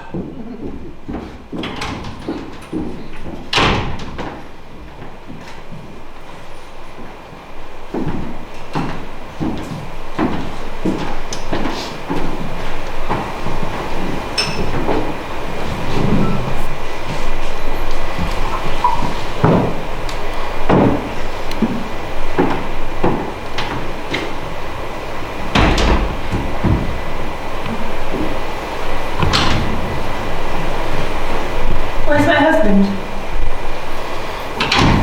He's with the boy. He'll be back later. Is Mike ill? No, he's fine. He's in very good shape, actually. Better than yours truly, I'm afraid. What's happened to your face? Ah, that's a good question. Nice of you to ask. Would you like to hear about it? No, I wouldn't. I want to speak to Burford. And so you shall. So you shall. But first, I think you should listen to what I have to say. Oh, please leave go of me, leave go of me. Now I'll tell you what happened to this face of mine since you're so interested. That husband of yours hit me. So take a good look at it, because you're not going to pay for what that little shit did. Ah! Ah! Ah!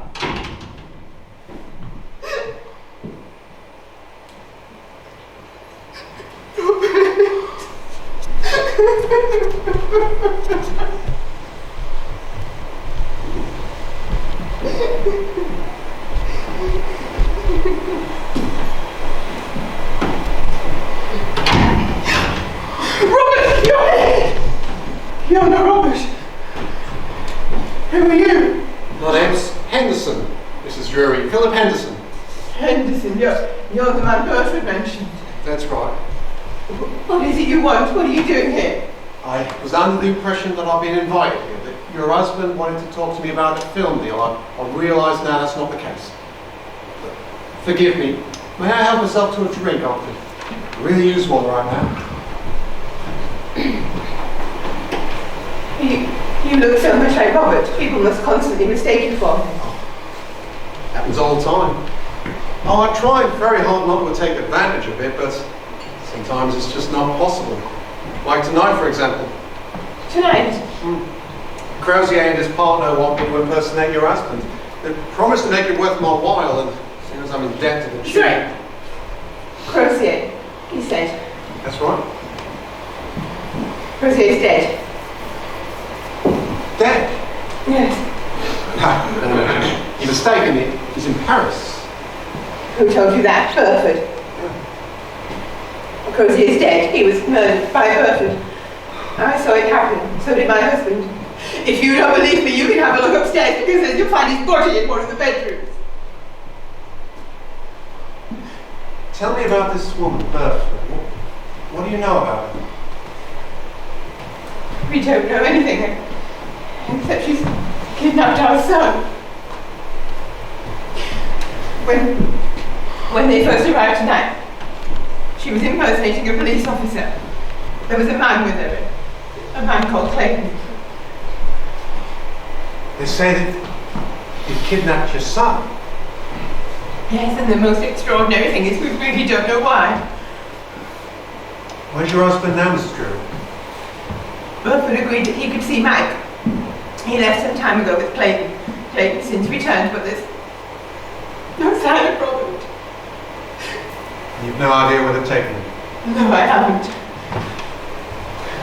I think I might know what's happened to your husband, Mrs. Drury.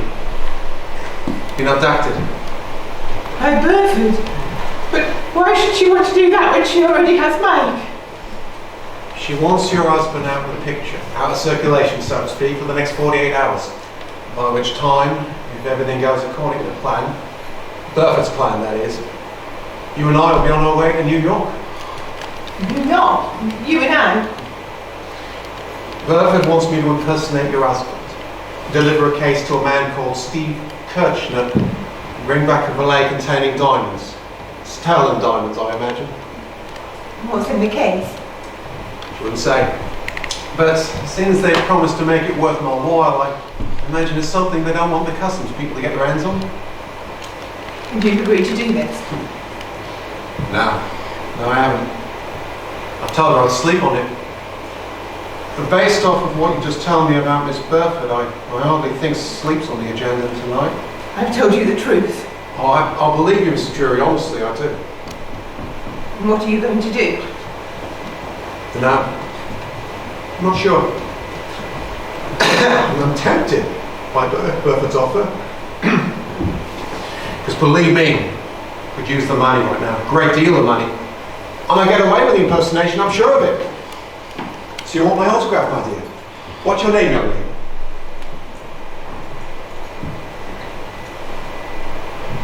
Supposing you agree, supposing you and I both go along with Burford's plan, what do you think will happen to my son? I expect to be released as soon as we return. And supposing your plan fails, supposing you get caught, what happens then? I don't know. I'm trying to imagine what would happen in this scenario. Guess I just have to talk my way out of it. Tell the customs people everything I know. It'll be the first time I've talked my way out of a tight situation. And in the meantime, what happens to my son? And my husband? No, I'm sorry, it's completely out of the question as far as I'm concerned. Mrs. Drury, I've got a proposition for you. It occurred to me just now when you were telling me about the son. If I could convince Miss Burford to release your son, would you be prepared to lend me £50,000? Yes, I would. Are you sure? Can you lay rent on that kind of cash? Yes, I can. When? As soon as the bank's open. But what makes you think you can talk Burford into releasing Mike? Burford can't operate without me. Without me, her plan can't go. I'm the linchpin. Mrs. Drury, I promise you I'll do everything I can to help you out. You just leave Miss Burford to me.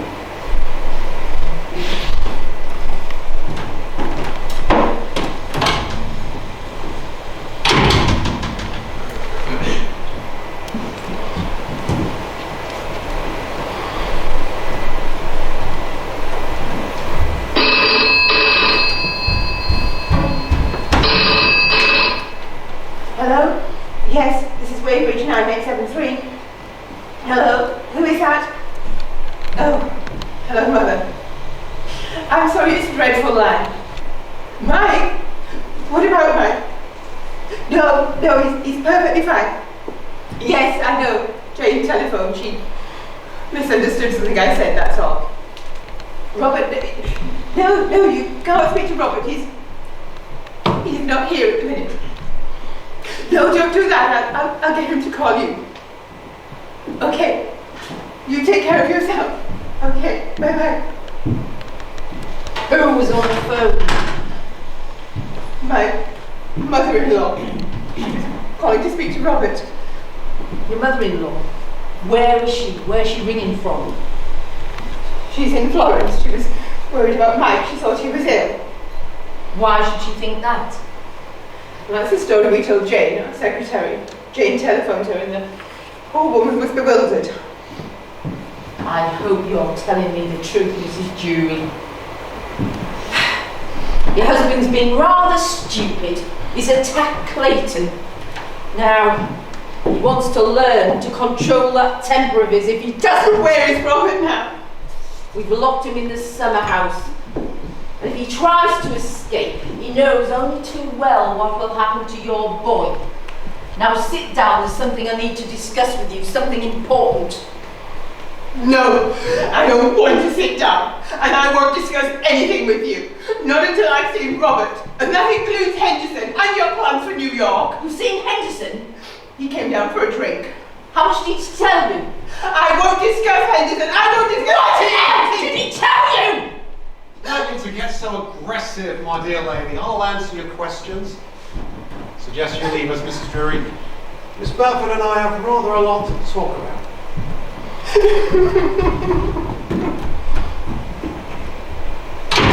I understand you've been exchanging confidences with Mrs. Jury. Oh, yes. Amongst other things, she told me about Crozier. Friend? Partner? What was your real relationship with him? Victor Andrico. He worked for Major Crozier. We became friends and, well, let's just say we made a successful takeover and leave it at that. What do you mean, a successful takeover? Well, I now have Major Crozier's case and I'm about to do a deal with Steve Kirshner. That's what I mean, Mr. Henderson. Yes, well, got news for you. I don't like being conned. Who does? But don't blame me. It wasn't me who brought you here, it was Major Crozier. And it was Major Crozier who lied to you about a possible film deal in the offing. However, that's all in the past. It's the future I'm interested in.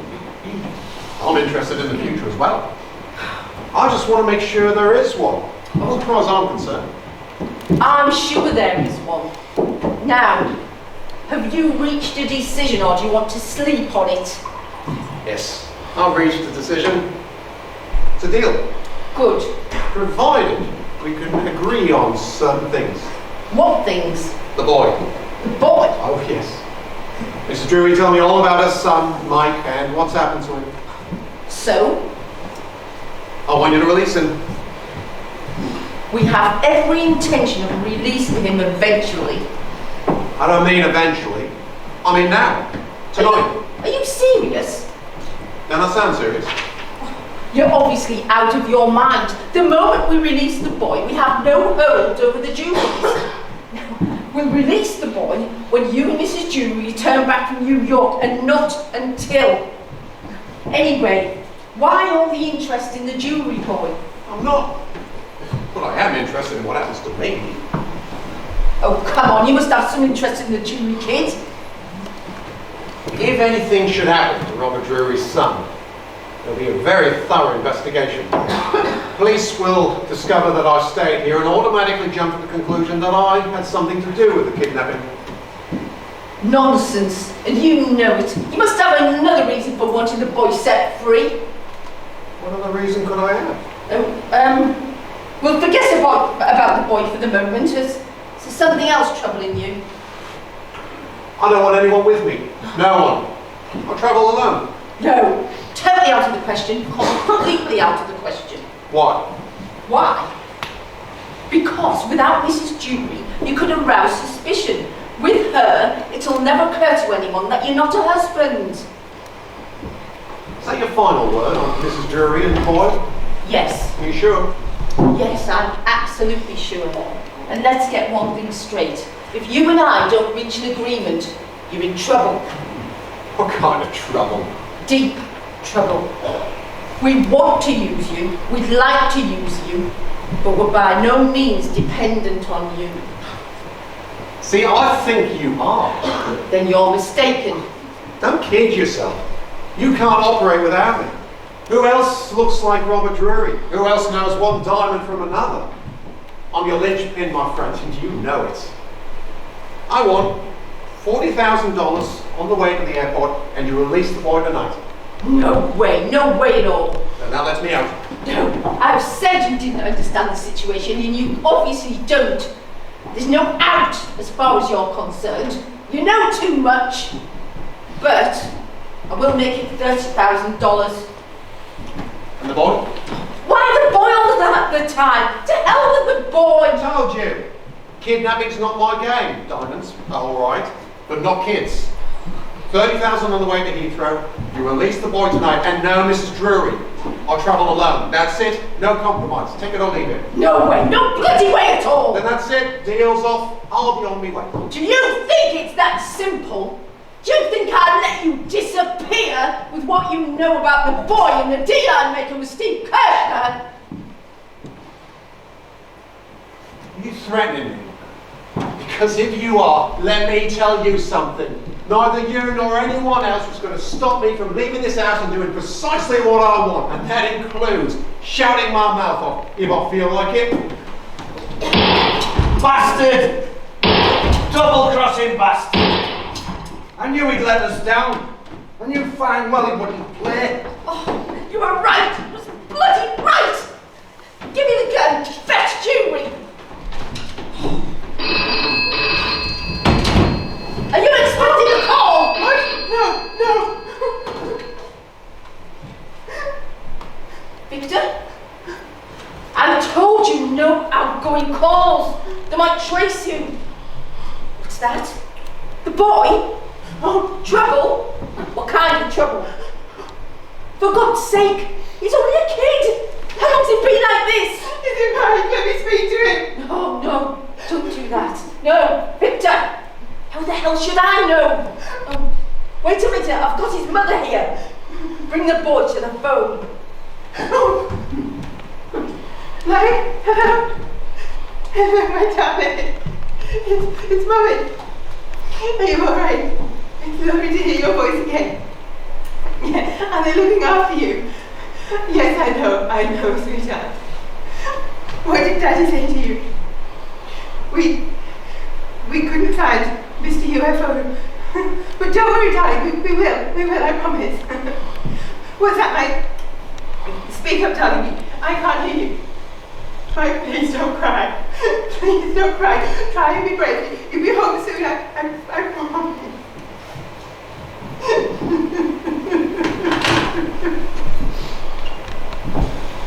I'm sorry. I shouldn't have let you speak to him. He was crying. I didn't know what to say to him. I've made a mistake. Try and control yourself. Pull yourself together. You've got a very long day ahead of you. Within a matter of hours, you're leaving for New York with your husband.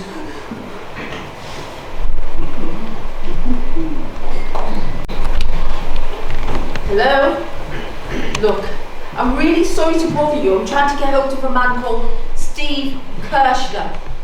Yes, Kirshner. Yes, I know it's 3 o'clock in the morning in New York. Everybody keeps telling me that. He's what? What? Well, get him out of bed! It's nearly past. Where are the Drurys? We should be off. Oh, they'll be down in a minute. Are the cases in the car?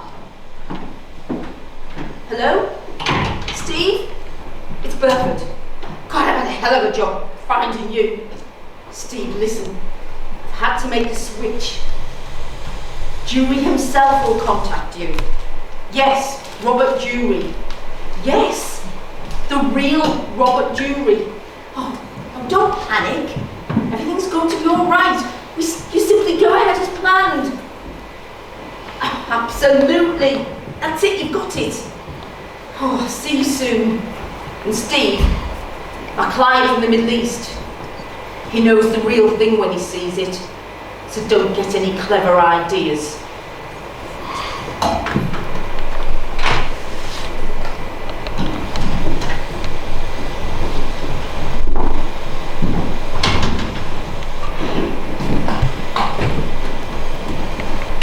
Ready? Not yet. Well, she'd better hurry. She's in no condition to hurry. She's desperately worried about Mike.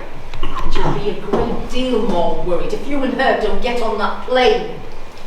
Now, there's something you need in me about this toy. Why have you been so interested in it? You said Mike had been asking for it. So? I wondered why. Broken. It was always going wrong. See? Trouble! Trouble? What kind of trouble? There's a man coming up the drive. The one that showed me around the cottage. Has he seen you? No. Well, don't let him see you. Keep out of the way. Are you expecting Mr. Medway? No. And what's he doing here then? I don't know. I thought he had an appointment in London this morning. We've got no time to wait, so get rid of him, and get rid of him quick. And if you don't, I will.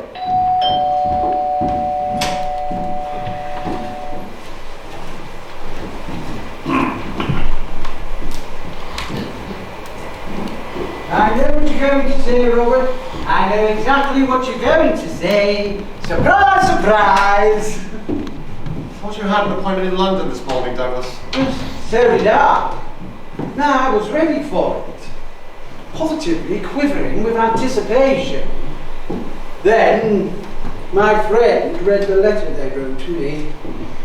You're not going to believe this, Robert. The interview is not until the 13th of next month. I really do think I'm going dotty. This Stella here, I haven't seen her for ages. Douglas, I don't want to appear rude, but we're on our way to New York this morning. We've got 101 things to do. Oh, you never said you were going on one of your little trips. Is Mike going with you? No, he's staying with Mother. Oh, lucky Mike. I adore Italy. All those gorgeous Italians. And the food. Is Jane here? No, she's not. No, you'll excuse me. Very well, Robert. Robert, I've had an exasperating morning, and no breakfast to speak of. Do you think I could pop into the kitchen and make myself a cup of black coffee? I'm sorry, Douglas, you can't. But you just can't. It'll only take 5 minutes. You and Stella can get on with your packing or whatever it is you've got to do. Douglas, I'm sorry, but you just got to go. Very well, Robert. Forgive my mentioning it again, Robert, but have you had a chance to speak with Jane? I had an enormous electricity bill arrive 2 days ago. No, I haven't. I'll deal with it as soon as I'll write you one now. Then it's done with. Oh, thank you, Robert.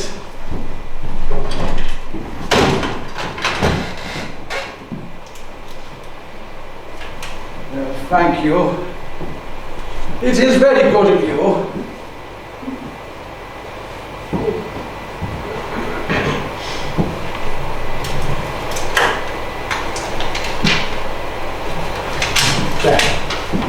You manage on that, I hope? I do appreciate it.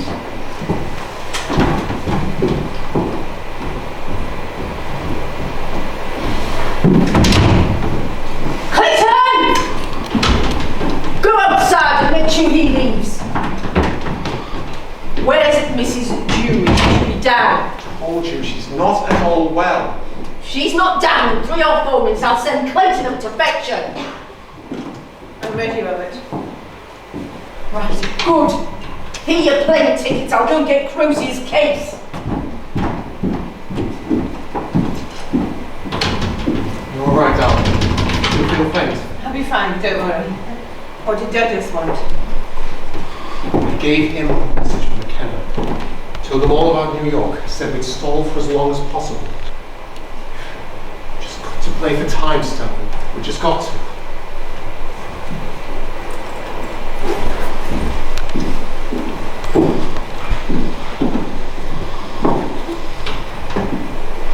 Right, the car's ready. Get your things together. Before we leave, I just want to make absolutely sure that I know what it is you want us to do in New York. I gave you explicit instructions last night. We're to go to 129 East 47th Street. My contact will be waiting for you. That's Steve Kitchener. Kirshner. Now I've told you. You'll hand over the diamonds. I want you to check them. There should be 24. And put on a bit of an act. Make the most of what you know about diamonds. Then you both spend the night in your story, get back, get up on the plane the following morning. Now come on, let's go. That's not quite it, Miss Burford. There's still one thing you haven't told me. What's in the case? If I were in your shoes, I'd rather not know. This is a very special case, and let's just leave it at that. All right then, I'll put the question another way. How much are the diamonds worth? $500,000? 1 million? 2 million? You're getting warm. Then must be narcotics. Heroin. Heroin? Do you realise what will happen if my husband's caught smuggling drugs? His whole career, not to mention his life, will be ruined. Even if he's acquitted, people will never believe that he wasn't innocent. And don't forget what will happen to the pair of you if you don't deliver that case. Or more importantly, what's going to happen to your son? Or do I have to spell it out for you? No, I'm not going to do it. I think you are! I'm not going to let you do it, Robert. I'm just not going to let you do it. All right, we'll do as you ask. We'll go, but before we do, and I really mean this, Miss Burford, you must do something for us. Well, what is it? Tell me about it. My wife and I are worried. We're desperately worried about the effect this is having on Mike. So? Let Mike come home. Let him stay here in familiar surroundings, in his own bedroom, until we return from the States. Please, Miss Burford. No. You'll still be here, and Bert and Clayton. You'll both be holding him. For God's sake, look at the effect this is having on my wife. How is she going to put in a performance across the stage when she's worried about Mike? We'll take the case, we'll bring back the diamonds, we'll do everything you ask. But Mike must be brought back here, tonight. Okay. Is that a promise? Yes. Now get your things. But how do we know that you'll keep your promise? Well, you just have to promise me. You'll just have to trust me, won't you? Now, as soon as you leave this house, I'll give instructions for the boy to be brought home. No, I'm sorry, that won't do. You must issue the instructions now, before we leave.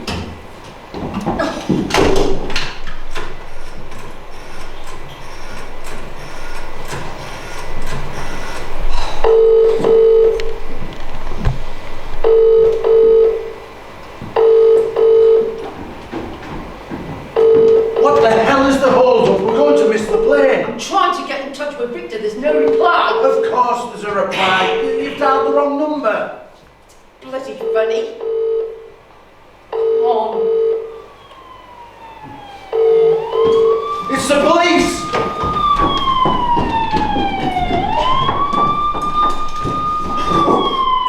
What that damn number? Don't I'll never use it. Try me, you bitch. Stay where you are, Mr. Drury. We're coming in. We have your son.